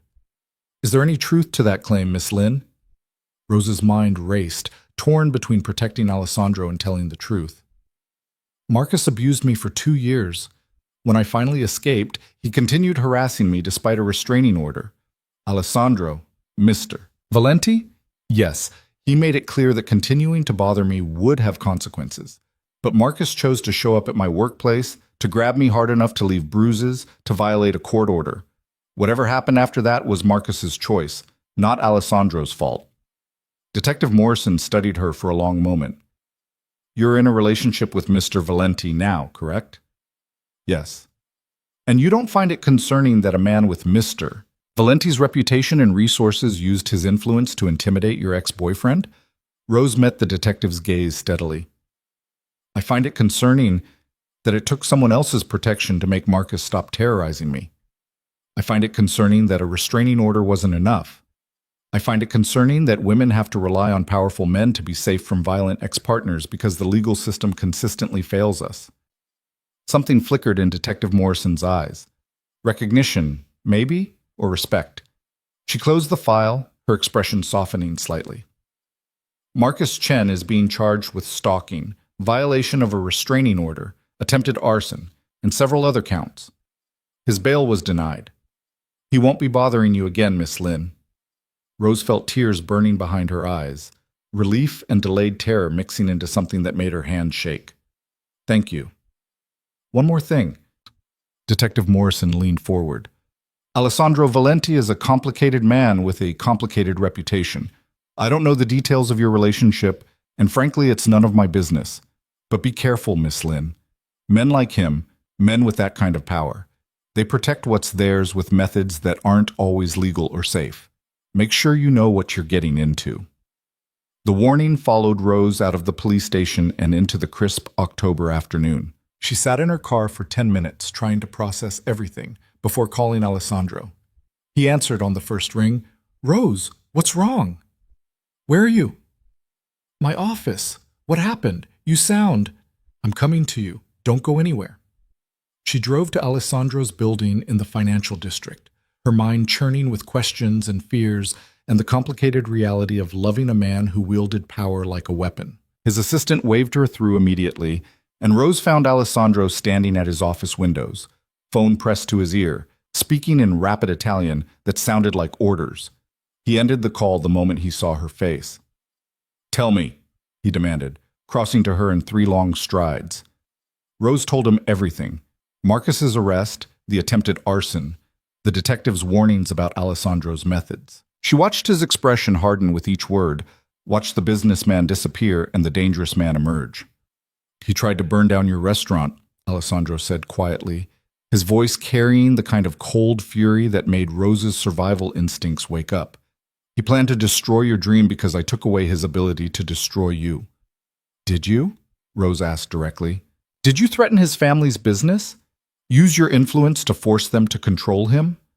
Alessandro's jaw tightened. Yes. The honest admission hit harder than a lie would have. Rose sank into one of his office chairs, trying to organize her thoughts into something coherent. "I called in favors," Alessandro continued, his tone flat and unapologetic. "I made it clear to the Chen family that Marcus's behavior was costing them opportunities and goodwill. I didn't threaten violence or illegal action. I simply withdrew support and made strategic recommendations to people who value my opinion. The Chens chose to pressure Marcus because keeping me as an ally was more valuable than indulging his stalking." "That's still manipulation," Rose said quietly. "That's still using your power to control outcomes." "Yes." Alessandro knelt in front of her chair, forcing her to meet his eyes. "And I'd do it again without hesitation." Marcus wasn't going to stop, Rose. The restraining order was paper. The police couldn't help until he'd already hurt you. So I used the tools I have, money, influence, strategic pressure, to make sure he understood that hurting you would cost him everything. Rose stared at this man she loved, seeing clearly now what she'd always known on some level. Alessandro Valenti wasn't just a businessman with connections. He was someone who operated in gray areas, who used power without apology, who protected what was his through methods that existed outside normal legal boundaries. "I should be afraid of you," Rose whispered. Alessandro's expression cracked, revealing pain underneath the hard exterior. "Are you?" Rose searched her heart for fear and found only complicated truth. "No, I should be, but I'm not. Because everything you did to protect me. Because the power you used to threaten Marcus is the same power you're using to help me build my restaurant. Because I understand now that you're not good or bad, legal or criminal. You're just someone who survives by controlling outcomes and refuses to be helpless." "I won't apologize for protecting you," Alessandro said roughly. "I won't pretend I regret making Marcus Chen understand consequences. But I need you to decide if you can live with who I am, Rose. If you can accept that the man who makes you feel safe is also the man who makes threats that aren't empty." Rose cupped his face in her hands, her thumb tracing the harsh line of his jaw. "I lived with a man who used power to control and diminish me. You use power to protect and empower. That's not the same thing, Alessandro. That's the difference between abuse and devotion." Relief flooded Alessandro's features. He pulled her down to the floor, gathering her into his arms and holding her like she might disappear. They sat there on his expensive office carpet, wrapped around each other, acknowledging the complicated reality of their relationship. "Marcus is going to prison," Rose said quietly. "Detective Morrison said the charges are serious. Multiple felonies." "Good." Alessandro's voice was absolutely certain. "And when he gets out, if he's stupid enough to come near you again, I'll make sure the consequences are permanent." Rose should have been horrified by the implicit threat. Instead, She just held him tighter, accepting that Alessandro's love came with edges sharp enough to cut anyone who threatened what he valued. Her phone buzzed with a text. She pulled it out, expecting her contractor or supplier, and instead saw Leo's name. "I heard about Marcus. Are you okay?" Rose's breath caught. It was the first time in weeks that Leo had initiated contact, the first crack in the wall he'd built between them. She showed Alessandro the message, watching hope flicker across his face. "I'm okay. Shaken, but safe. Alessandro was with me when I found out." The response came quickly. Of course he was. "Can we talk?" Actually talk, not just text? Rose's hands shook as she typed back. "Yes. Any time. I miss you. Tomorrow, noon, our bakery." Alessandro read over her shoulder, his expression unreadable. He's reaching out. Maybe Marcus's arrest made him realize life's too short to stay angry. Rose turned in Alessandro's arms, studying his face. "Do you want to come with me? Try talking to him together?" "No." Alessandro's voice was firm but gentle. "This is about your friendship with my son. Let him have that separately from his relationship with me. One bridge at a time, tesoro." That night, wrapped in Alessandro's arms in his bed, Rose let herself hope that maybe, just maybe, they could find a way through this. That Leo's anger might soften into understanding, that the friendship she'd thought lost might be salvageable, that the family they'd broken might rebuild into something different, but still whole.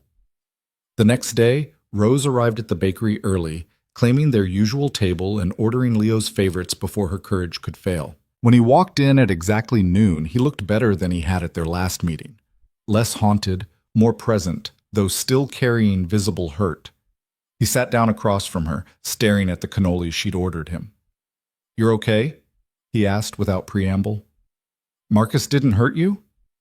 "He tried to burn down my restaurant," Rose said honestly. "But the police caught him before he could. He's in jail now, multiple felonies." Leo closed his eyes briefly. "I'm sorry, Rosie. I'm sorry you had to go through that. And I'm sorry I wasn't there for you when it happened." "You were processing your own hurt," Rose said gently. "You don't have to apologize for that." "I kind of do, though." Leo finally met her eyes, and Rose saw exhaustion and resignation there. "Because while I was busy being angry and feeling betrayed, you were dealing with your psycho ex-boyfriend trying to commit arson. And my father was the one protecting you, being there for you, doing what I should have been doing as your best friend." Rose reached across the table, waiting until Leo took her hand. "You are my best friend. That doesn't change because we're in a complicated situation. And you did protect me, Leo. For 6 months after I left Marcus, you were the one who showed up, who helped me heal, who reminded me I was worth saving. Alessandro's just continuing what you started." "He loves you," Leo said quietly. "I've never seen my father like this. Growing up, he was this distant figure, powerful, intimidating, emotionally unavailable. I spent my whole life trying to get his attention, his approval, some sign that I mattered to him. And then you show up and suddenly he's smiling, opening up, being the father I always wanted, but with you instead of me." The pain in Leo's voice made Rose's chest ache. "That's not true, Leo. Alessandro talks about you constantly. He's so proud of you, your courage to choose your own path, your talent, your independence. He just doesn't know how to show it. Because he's too busy showing you instead." Leo's smile was sad but lacking the bitterness from before. "I know I'm being selfish. I know you both deserve happiness. But it's hard to watch my father be vulnerable and open with my best friend when he spent my entire childhood being a closed book." "Then talk to him," Rose urged. "Tell him what you just told me. Give him a chance to explain why he's the way he is. Alessandro's not good at emotions or vulnerability, but he's trying, Leo. And I think he wants a real relationship with you. He just doesn't know how to build one." Leo was quiet for a long moment, absently breaking off pieces of cannoli without eating them. "Do you love him?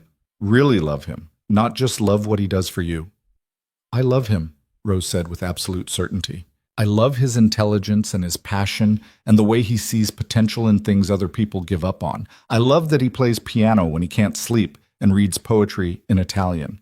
I love that he's trying to be better, to build something legitimate, to use his power for creation instead of destruction. And yes, I love that he protects me and believes in my dreams. But I'd love him even without all of that, Leo. I'd love him if he was nobody with nothing because of who he is when the world isn't watching. Leo studied her for a long moment, then sighed heavily. I believe you. I hate that I believe you, but I do. You're not using him, and he's not using you. This is real, even though it's completely insane and terrible timing. Does that mean you can forgive us? Rose asked, hardly daring to hope. I'm working on it. Leo finally ate a bite of cannoli, his expression softening slightly. I'm still hurt, and it's still weird, and I don't know if I'll ever be completely okay with my best friend dating my father. But I miss you, Rosie. I miss our friendship. And life's too short to stay angry when someone I love is being threatened by violent assholes with gasoline. Rose felt tears spill over, relief and gratitude overwhelming her careful composure. I miss you too, so much. I've been testing recipes and having nobody to share them with. I've been excited about the restaurant and having nobody to celebrate with. Everything feels incomplete without you. Tell me about it, Leo said, and Rose heard the olive branch in the request. Tell me about your restaurant. About your dream that's finally happening. Rose told him everything. The space, the vision, the menu concepts she'd been developing. Leo listened with genuine interest, asking intelligent questions, offering suggestions from his own restaurant experience. They talked for 2 hours, falling back into the easy rhythm of friendship with careful avoidance of the Alessandro-shaped elephant in the room. When they finally said goodbye, Leo pulled her into a hug, brief and still somewhat stiff, but real. I need more time before I can deal with seeing you two together, he admitted. And I definitely need time before I can have a conversation with my father about all of this. But we're okay, Rosie. We're going to be okay. Rose held him tight, breathing in the familiar scent of his cologne and the comfort of having her friend back. Take all the time you need. I'll be here whenever you're ready. She drove back to Alessandro's apartment in a daze of relief and hope. She found him in his study, working through paperwork with the focused intensity he brought to everything. He looked up when she entered, reading her expression immediately. How did it go? Rose crossed to him, climbing into his lap and wrapping her arms around his neck. We're going to be okay. All three of us. Eventually. Alessandro held her close, his face pressed against her hair. Did he ask about me? Not directly, but he's processing. He'll come to you when he's ready. Rose pulled back to look at him. He needs to hear from you why you are the way you are. Why you built walls so high that your own son couldn't climb them. Why you're opening up to me when you never opened up to him. Alessandro's expression tightened with old pain and complicated regret. I don't know if I can explain in ways he'll understand. Try, Rose urged gently. Try for him. Try for us. Leo needs to know he matters to you, Alessandro. He needs to hear it from you, not through me. What if I've damaged that relationship beyond repair? The vulnerability in Alessandro's voice was raw, real, and achingly honest. What if Leonardo can forgive you but not me? Then we keep trying until he does. Rose kissed him softly. But I think you're underestimating your son. Leo's hurt, but he's not cruel. Give him the truth and trust that he'll know what to do with it. Over the next several weeks, a fragile new normal emerged. Rose threw herself into restaurant renovations, working alongside contractors and designers to transform her empty space into the dream she'd been nurturing for years. Alessandro helped where she'd let him, making calls, negotiating contracts, solving problems with the kind of strategic thinking that came from decades of building empires. Leo remained cautiously present in Rose's life. They had coffee once a week, texted regularly, slowly rebuilding trust and intimacy. But he kept careful distance from Alessandro, deflecting Rose's gentle suggestions that father and son needed to talk, until the day Rose's restaurant passed its final inspection. She called Leo immediately, unable to contain her excitement. We passed! Everything's approved! We open in 2 weeks! Rosie, that's incredible! Leo's genuine joy came through the phone. We need to celebrate. Let me take you to dinner. Actually, Rose said carefully, I was hoping you'd come to a small pre-opening dinner I'm hosting. Just a few people testing the menu, giving feedback. You and... She took a breath. And Alessandro. The silence on the other end was heavy. Leo, please, Rose continued. This is important to me. You're both important to me. and I need you both there for this moment. You're asking me to have dinner with my father, Leo said flatly. I'm asking you to take the first step toward healing your relationship with him, to give him a chance to be there for something that matters, to maybe, possibly, start building something real between you.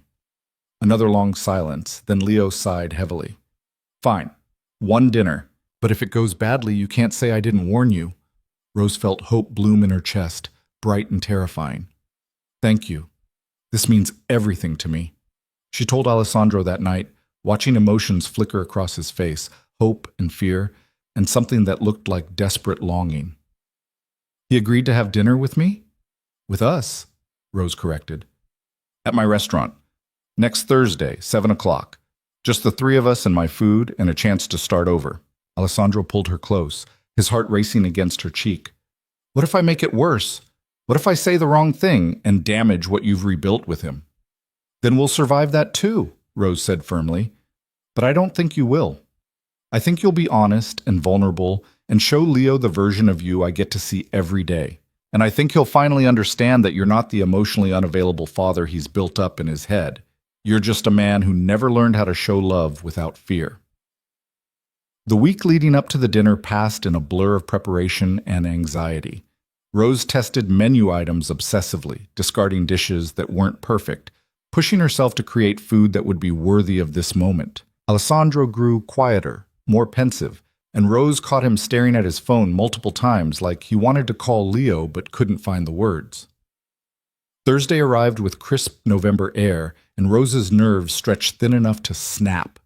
She arrived at her restaurant early, prepping ingredients with shaking hands, trying to channel anxiety into creation. The space was beautiful now, exactly what she'd envisioned, with warm lighting and exposed brick, and an open kitchen that invited conversation.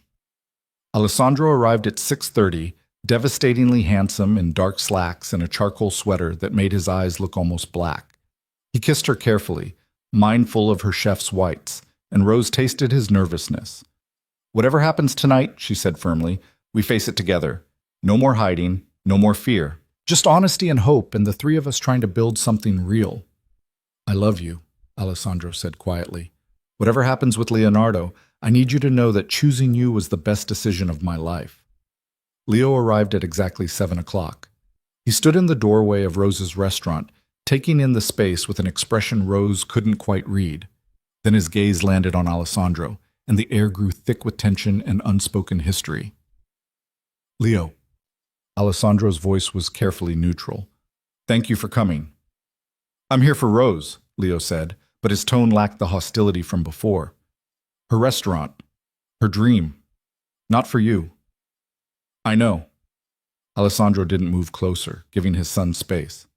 But I'm grateful anyway. Rose watched them stare at each other.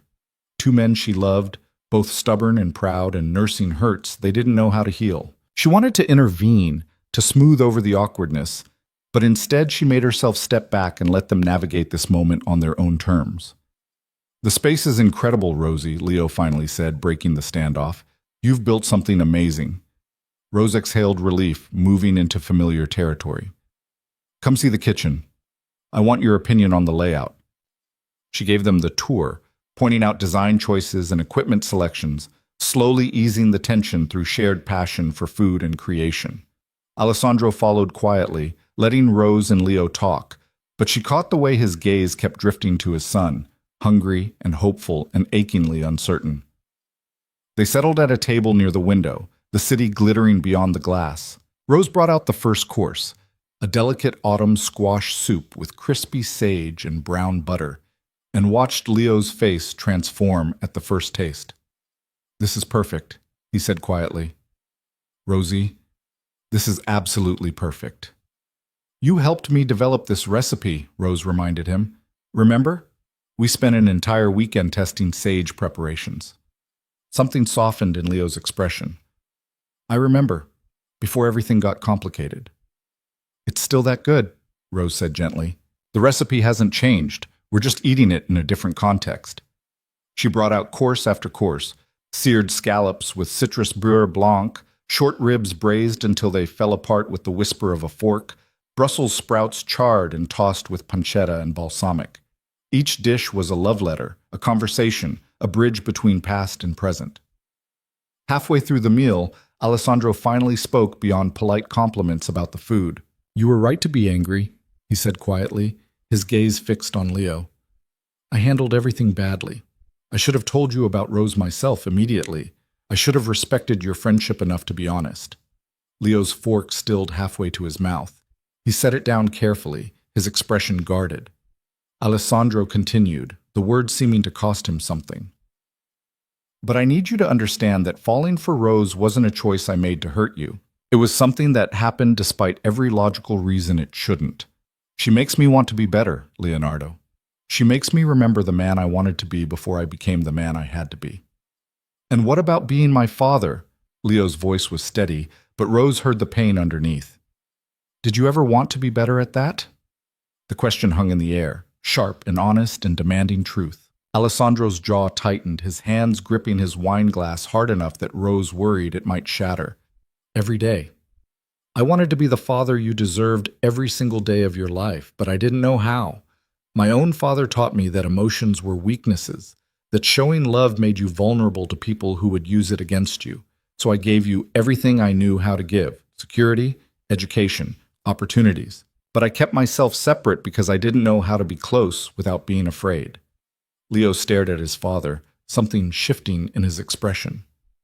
"You were afraid? Of what?" "I was your kid, not a business rival." "I was afraid you'd see me clearly and find me lacking," Alessandro admitted, his voice rough. "I was afraid you'd realize your father wasn't the powerful, untouchable figure everyone else saw.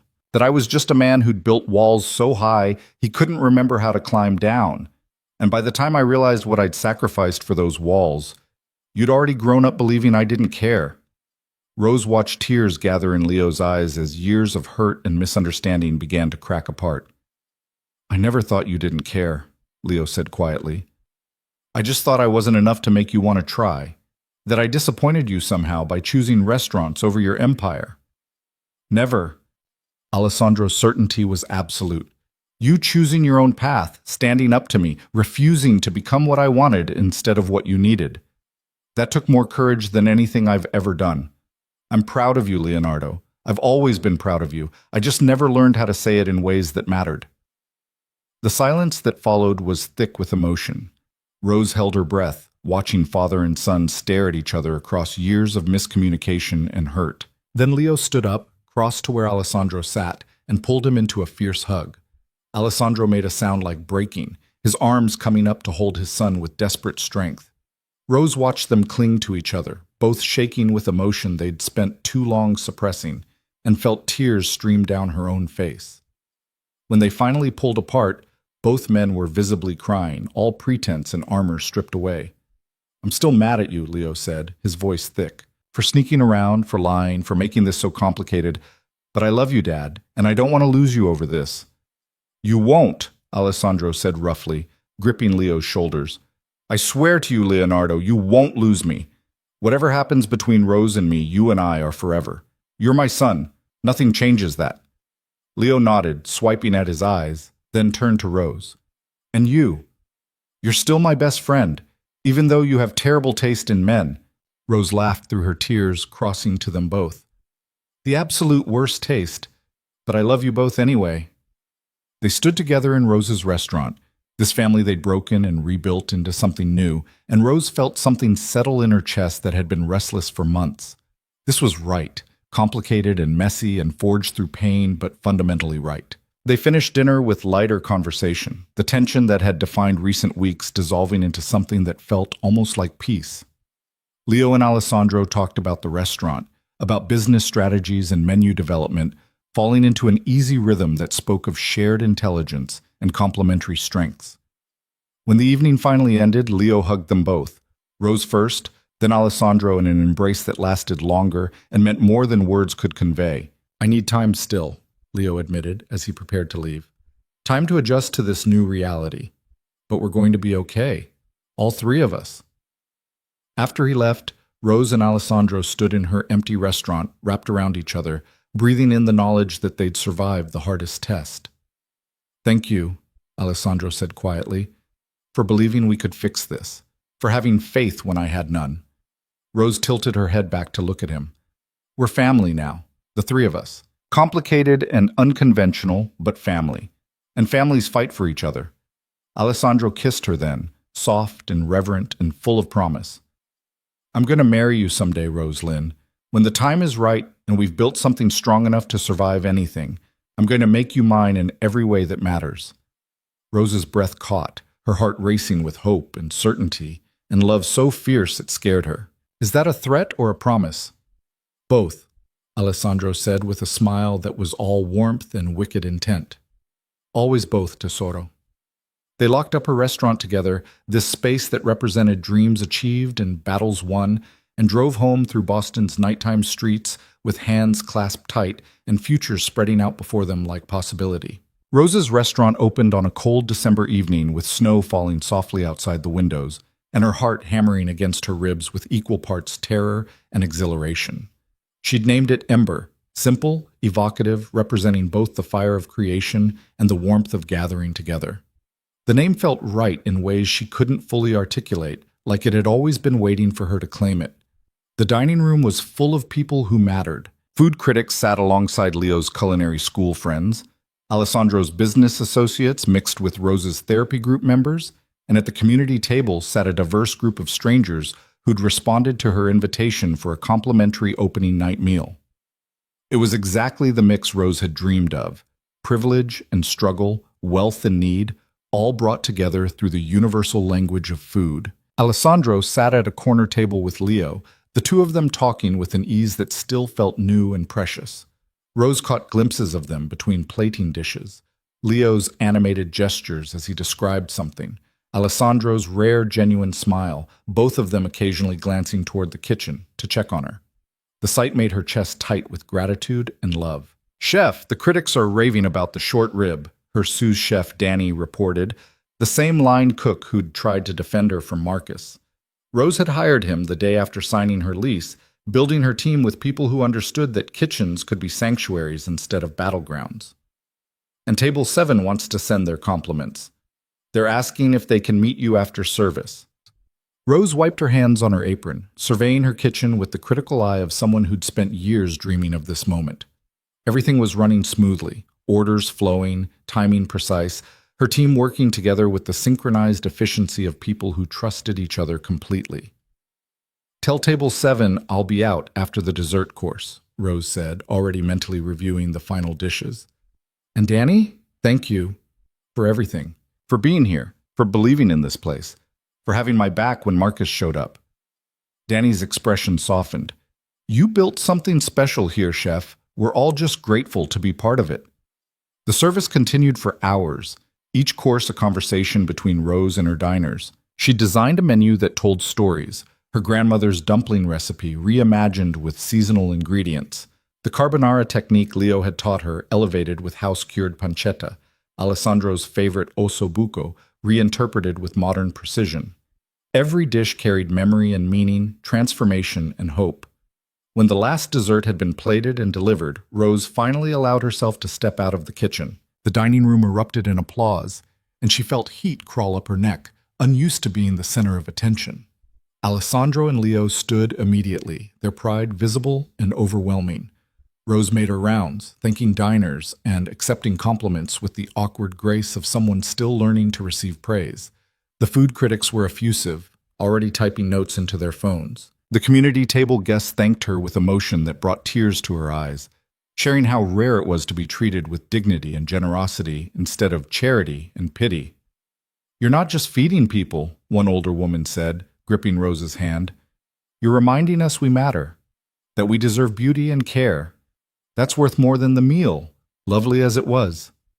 Rose hugged her, fighting tears, remembering every time Marcus had made her feel small and worthless. This was why she'd survived. This was why the pain had meaning, so she could create spaces where everyone, regardless of money or status, could feel cherished. When she finally made it to Alessandro and Leo's table, they both stood to embrace her. "You did it, Rosie," Leo said, his voice thick with emotion. "You built exactly what you said you would. I'm so proud of you I could burst." "The food was extraordinary," Alessandro added, his dark eyes holding hers with intensity that made her breath catch. But watching you command that kitchen, seeing you create with such passion and precision, that was the real masterpiece. Rose wanted to collapse into a chair and process the enormity of what she'd just accomplished. But there was still closing to manage, staff to thank, a kitchen to clean. Alessandro seemed to read her exhaustion. "Go finish your work," he said gently. "Leonardo and I will wait. Then we're taking you home and celebrating properly." Rose returned to her kitchen, working alongside her team to break down stations and prep for tomorrow's service. The work was meditative, familiar, grounding her after hours of adrenaline. When everything was finally clean and organized, when the last team member had been thanked and sent home, Rose stood alone in her kitchen and let herself feel the full weight of achievement. She'd done it. Against every odd, every fear, every voice that said she wasn't ready or capable or strong enough, she'd built her dream.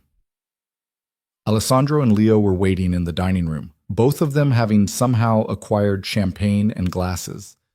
They looked up when Rose emerged, and the love on both their faces made her want to cry all over again. "To Rose Lynn," Alessandro said, raising his glass, "who turns ingredients into art and strangers into family, who survived darkness and chose to create light, who makes the impossible look effortless."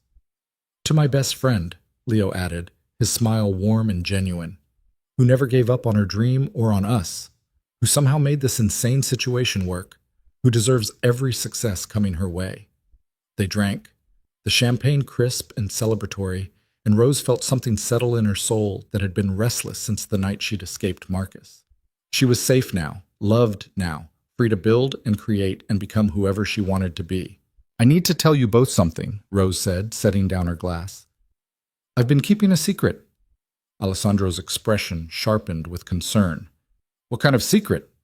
Rose pulled out her phone, opening an email she'd received 3 days ago and been too superstitious to share until opening night was successfully behind her.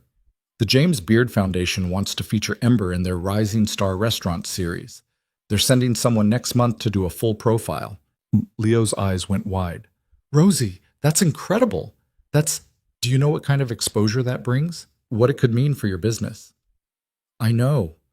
Rose's hands were shaking slightly, the magnitude of recognition still feeling surreal. "But I also know it's going to bring attention, media, publicity, people digging into my story. They're going to find out about Marcus, about the restraining order, about—" She glanced at Alessandro. "About your family's reputation and our relationship. Everything's going to be public." Alessandro was quiet for a moment, his expression unreadable. Then he crossed to her, taking her trembling hands in his steady ones.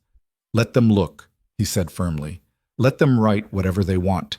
You survived abuse and built something beautiful. I'm a man with a complicated past who's trying to build a legitimate legacy. Together, we're proof that people can transform, that love can be messy and real, that families come in all forms. None of that is shameful, Rose. None of it needs to be hidden." "What about your business?" Rose pressed.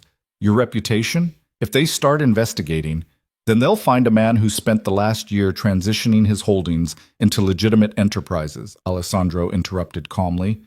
"Who's created a foundation to support small business owners from underserved communities? Who's using his resources to build instead of destroy? I'm not afraid of scrutiny anymore, Tesoro. You taught me that transformation is possible when you stop hiding." Leo cleared his throat, drawing their attention. "For what it's worth, I think you should do the profile. Tell your story honestly. People need to hear that abuse survivors can rebuild, that unconventional families work, that love doesn't always look like fairy tales, but it can still be real." Rose looked between the two men she loved most, seeing their certainty and support, and felt the last of her fear dissolve. "Okay, then we do it together. No more secrets, no more hiding, just truth, and whatever comes with it." They celebrated until the early morning hours, the three of them talking and laughing in Rose's restaurant like they had all the time in the world. Leo shared stories about Alessandro's awkward attempts to understand restaurant culture. Alessandro revealed that he'd been secretly taking cooking classes to better appreciate Rose's work.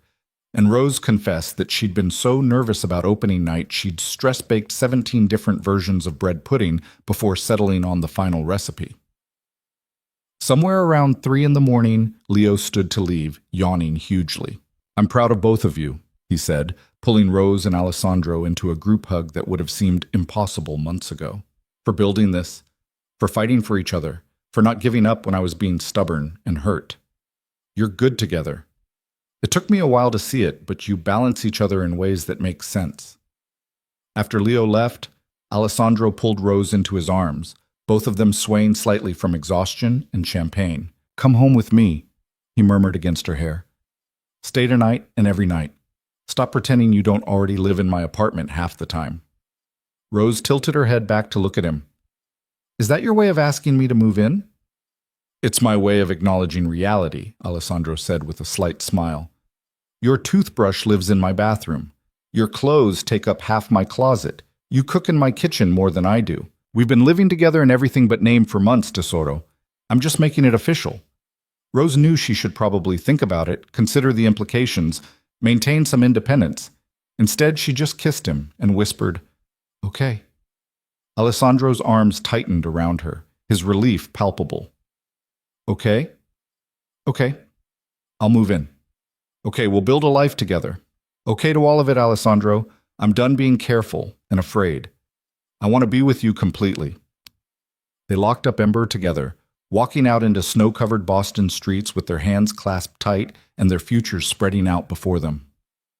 Rose looked back at her restaurant one more time, the warm light spilling through windows, the sign that bore the name of her dream, and felt gratitude so fierce it took her breath away. This was what she'd survived for. This moment, this love, this life she'd built from the ashes of who she used to be. The months that followed brought changes that felt both inevitable and miraculous. Rose moved into Alessandro's penthouse, her belongings mixing with his until the space became truly theirs. She woke up to him playing piano in the early morning hours, fell asleep to his voice reading Italian poetry, learned the rhythm of loving someone who'd forgotten how to be vulnerable until she'd reminded him it was safe. Ember thrived beyond Rose's wildest projections. The James Beard profile brought exactly the kind of attention she'd anticipated. Food critics raving, customers booking months in advance, and yes, media digging into her background. A Boston magazine ran a feature titled From Abuse Survivor to Rising Star Chef, detailing her journey with Marcus and her relationship with Alessandro. Rose braced for judgment and scandal. Instead, she received an overwhelming response of support. Other abuse survivors reached out, thanking her for speaking openly about trauma and recovery. Young chefs called her an inspiration. Even the attention on Alessandro's past seemed to focus more on his transformation than his questionable history, framing him as a complex figure genuinely trying to build something legitimate. People want redemption stories, Leo observed one afternoon while helping Rose prep for evening service. He'd become a regular presence at Ember, sometimes cooking alongside her, other times just keeping her company during the controlled chaos of restaurant life. They want to believe people can change. You and Dad are proof that they can. Rose glanced at her best friend, seeing the peace in his expression that had taken months to achieve. Are we okay? Really okay? I know you've said it before, but we're okay, Leo interrupted firmly. It's still weird sometimes seeing you two together, but it's also right. You make my father happy in ways I've never seen. And he makes you feel safe and valued and strong. That's what matters, Rosie, not what other people think, not whether it's conventional, just that it's real. The confirmation settled something in Rose's chest that had been waiting for Leo's complete acceptance. They worked side by side in comfortable silence, the friendship they'd rebuilt stronger for having been tested. Alessandro spent his days systematically transforming his business empire, selling off questionable holdings and investing in legitimate enterprises. He created the Valenti Foundation, funding small business loans for entrepreneurs from marginalized communities, with Rose serving as an advisor for food-related ventures. Watching him pour energy into creation instead of control, Rose saw glimpses of the young man who'd wanted to be a pianist, idealistic and passionate beneath decades of protective cynicism. One evening in early spring, 6 months after Ember's opening, Alessandro asked Rose to close the restaurant early. Why? She asked, suspicious of the carefully neutral tone he was using. We have reservations. I can't just... Danny and your team can handle one night, Alessandro interrupted smoothly. Trust me, Tesoro. Close early. Meet me at the restaurant at 8. Rose wanted to argue, But something in Alessandro's expression stopped her. She gave her staff instructions, changed into the dress Alessandro had left hanging in her office, deep emerald silk that reminded her of the gala where everything started, and arrived at Ember at exactly 8 o'clock. The restaurant was transformed. Candles everywhere, rose petals scattered across tables, soft music playing from hidden speakers. And in the center of the dining room stood Alessandro, devastating in a dark suit, holding a single white rose. Rose's breath caught, her heart already racing with anticipation and hope. "What is this?" she managed. Alessandro crossed to her, his dark eyes holding hers with an intensity that made her knees weak. "This is me keeping a promise I made 6 months ago, about marrying you when the time was right, and we'd built something strong enough to survive anything." He took her hand, leading her to the center of the room, and Rose realized they weren't alone. Leo stood near the kitchen, his phone out and his expression soft with emotion. Several of Rose's close friends lined the perimeter, people from her therapy group, her restaurant team, the chosen family she'd built after Marcus. Alessandro sank to one knee, pulling a velvet box from his pocket, and Rose forgot how to breathe. "Rose-Lynn," he said, his voice rough with emotion, "you walked into my life by accident and changed everything. You taught me that vulnerability isn't weakness, that power can create instead of destroy, that love is worth any risk. You survived darkness and chose to build light. You forgave betrayal and rebuilt broken bridges. You make every day feel like possibility instead of obligation." Tears streamed down Rose's face as Alessandro opened the box, revealing a ring that was both elegant and unique, a deep green emerald surrounded by diamonds that caught candlelight and threw it back in brilliant fragments. "I'm not perfect," Alessandro continued. "I'm complicated and difficult and carry shadows I'll never fully escape. But I love you with everything I am and everything I'm becoming. I want to build a life with you, Rose. I want to wake up to you every morning and fall asleep holding you every night. I want to support your dreams and celebrate your victories and be there when things get hard. I want to be your partner, your protector, your home." He paused, his hands trembling slightly as he held the ring. "Will you marry me?" Rose dropped to her knees in front of him, framing his face with her hands, seeing past the powerful businessman to the man who played piano when he couldn't sleep and read poetry in Italian and loved her with a fierceness that still took her breath away.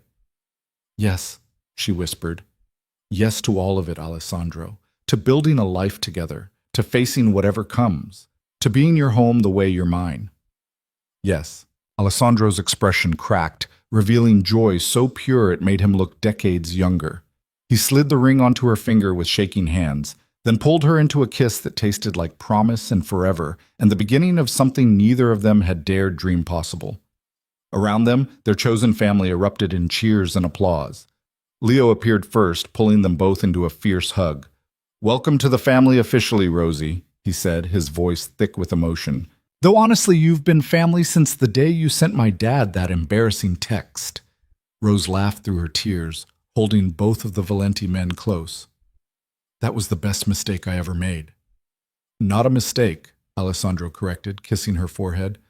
"The perfect accident that led us exactly where we needed to be." They celebrated into the early morning hours, Rose's restaurant filled with love and laughter, and the kind of joy that comes from surviving hard things and choosing to build beauty anyway. Danny opened champagne while Rose's friends shared toasts and embarrassing stories. Leo cornered Alessandro for a private conversation that Rose couldn't hear, but that ended with father and son embracing tightly. When everyone finally left and they were alone in the restaurant Rose had built and the life they'd created together, Alessandro pulled her close. "I have something else for you," he said quietly. "A wedding present, though I suppose it's premature since we haven't actually planned the wedding yet." "Alessandro, the ring is... This is different." He handed her a folder, watching her face carefully. "Open it." Rose opened the folder, scanning the legal documents inside with growing confusion and then dawning understanding. It was a foundation charter, the Rose-Lynn Culinary Scholarship Fund, endowed with enough money to send dozens of aspiring chefs from underserved communities through culinary school. "You're funding scholarships in my name?" Rose whispered. "I'm funding your legacy," Alessandro corrected. "You told me once that everyone deserves to feel cared for, that food is love and connection. This ensures that talented young people who love cooking but can't afford training get the same opportunities you fought so hard for. It's my way of taking the power and resources I built through questionable means and transforming them into something that creates opportunity instead of fear. Rose stared at the documents, then at Alessandro, seeing clearly the transformation they'd both undergone. He'd gone from a man who controlled through intimidation to someone who built through generosity. She'd gone from a woman who made herself invisible to someone who claimed space and created beauty and refused to hide her scars. "We're going to get married," she said, the words feeling both surreal and absolutely right, "and build a life together, and use everything we have to help other people transform the way we did."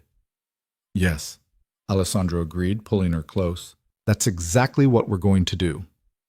They were married 3 months later in a small ceremony at Ember, surrounded by the people who'd witnessed their journey from accidental text message to chosen family. Rose wore a simple ivory dress and carried white roses, while Alessandro looked devastating in a perfectly tailored suit and actually cried when she walked down the makeshift aisle between restaurant tables. Leo served as best man, his toast making everyone laugh and cry in equal measure.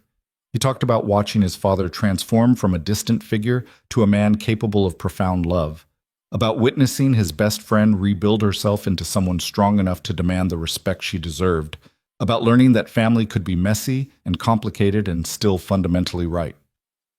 "To Rose and Alessandro," Leo finished, raising his glass, "who proved that love doesn't always look like fairy tales, but it can still be magic. Who showed me that forgiveness is possible and transformation is real. Who built something beautiful out of broken pieces. May your marriage be filled with good food, great wine, and the kind of love that makes all the messy, complicated parts worthwhile." They danced in Rose's restaurant until the early morning hours, Alessandro holding her close while their family celebrated around them. At some point, Leo pulled Rose aside, his expression serious. "I need to tell you something," he said quietly. "Something I've been waiting for the right moment to say." Rose's heart jumped with concern. "What's wrong?" "Nothing's wrong. The opposite, actually." Leo's smile was soft, almost shy. "I met someone. At the wedding, actually. One of your chef friends from culinary school. We've been talking all night, and I think this might be something real, Rosie. The kind of real you and my dad have." Rose threw her arms around him, joy and relief and love overwhelming her careful composure. "Leo, that's wonderful. Tell me everything. Who is she? How did you meet? What did you talk about?"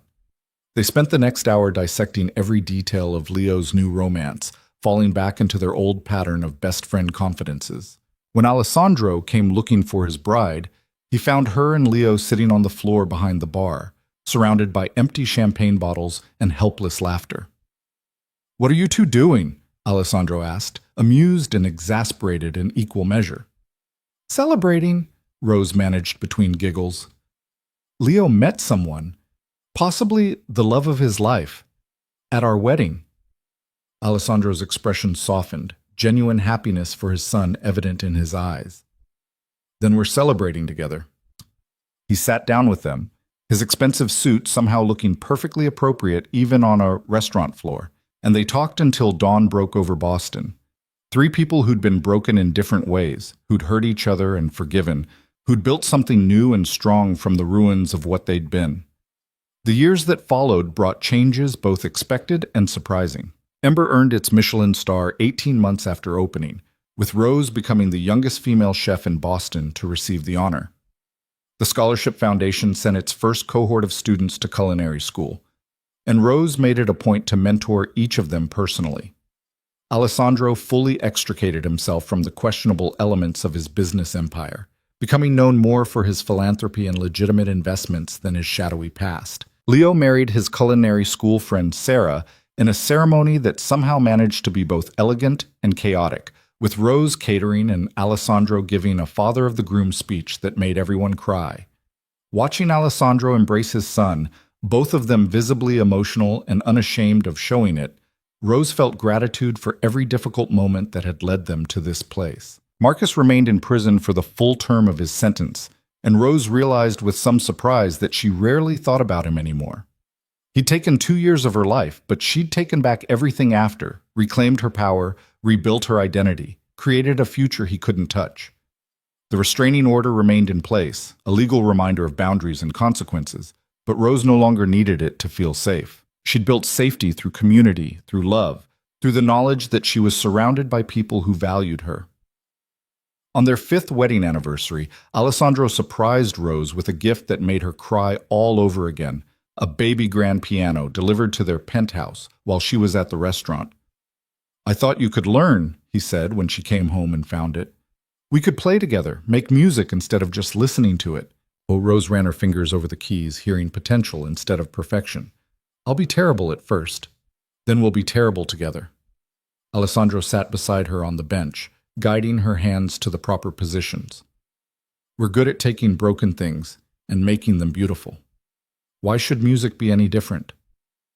They spent the evening fumbling through simple pieces, laughing at mistakes, creating something new together. It was imperfect and clumsy, and absolutely right, just like everything else they'd built. Rose thought about the night she'd sent that mortifying text message, standing in a parking garage and wanting to disappear from sheer embarrassment. She'd had no idea that humiliation would lead to this, to love that transformed, to family rebuilt, to a life richer and more complex than any fairy tale. She'd wanted safety and settled for invisible. Then Alessandro had seen her anyway, and everything had changed. They'd hurt people they loved and made mistakes that seemed unforgivable. They'd chosen each other when choosing felt like betrayal. They'd rebuilt trust through honesty and time and the stubborn refusal to give up when things got hard. And somehow, impossibly, they'd created something beautiful. Rose leaned into Alessandro's shoulder, his arm coming around her automatically, and felt the weight of 5 years together. The fights and reconciliations, the triumphs and setbacks, the everyday magic of building a life with someone who saw all your broken pieces and loved you anyway. "What are you thinking?" Alessandro asked softly. Rose smiled, watching their reflections in the piano's glossy surface. Two people who'd found each other through accident and chosen each other through intention. "I'm thinking I should send more embarrassing text messages," she said, "since the last one worked out so well." Alessandro's laugh was warm and genuine, the sound of a man who'd learned to be happy. "I think one was sufficient, Tesoro. But if you do send another, make sure it's to the right person this time." "It was the right person," Rose corrected, tilting her head back to kiss him. "It was always the right person, I just didn't know it yet." They sat together at the piano as evening fell over Boston, making imperfect music and perfect memories, building a life that looked nothing like the fairy tales Rose had once imagined but felt infinitely more real. Because real love wasn't safe or simple or easy. Real love was choosing someone every day, despite complications and consequences. Real love was forgiving betrayals and rebuilding trust, and believing transformation was possible even when evidence suggested otherwise. Real love was an accidental text message that changed everything, and Rose wouldn't change a single moment of it. Not the fear, not the pain, not the impossible choices or the people they'd hurt along the way, because all of it, every messy, complicated, beautiful moment, had led them exactly here, to this life they'd built together, to this family they'd chosen, to this love that had survived everything and emerged stronger for the surviving. Rosalind had spent 2 years learning to be invisible, but Alessandro Valenti had taught her to be seen, and in being seen, truly, completely, with all her scars and strength, Rose had finally learned to see herself, not as a victim or a survivor, but as a woman who'd taken every broken piece of her past and built something extraordinary. A woman who'd chosen love over fear. A woman who'd claimed her power and used it to create beauty. A woman who'd sent an embarrassing text message to the wrong person and received her whole future in return.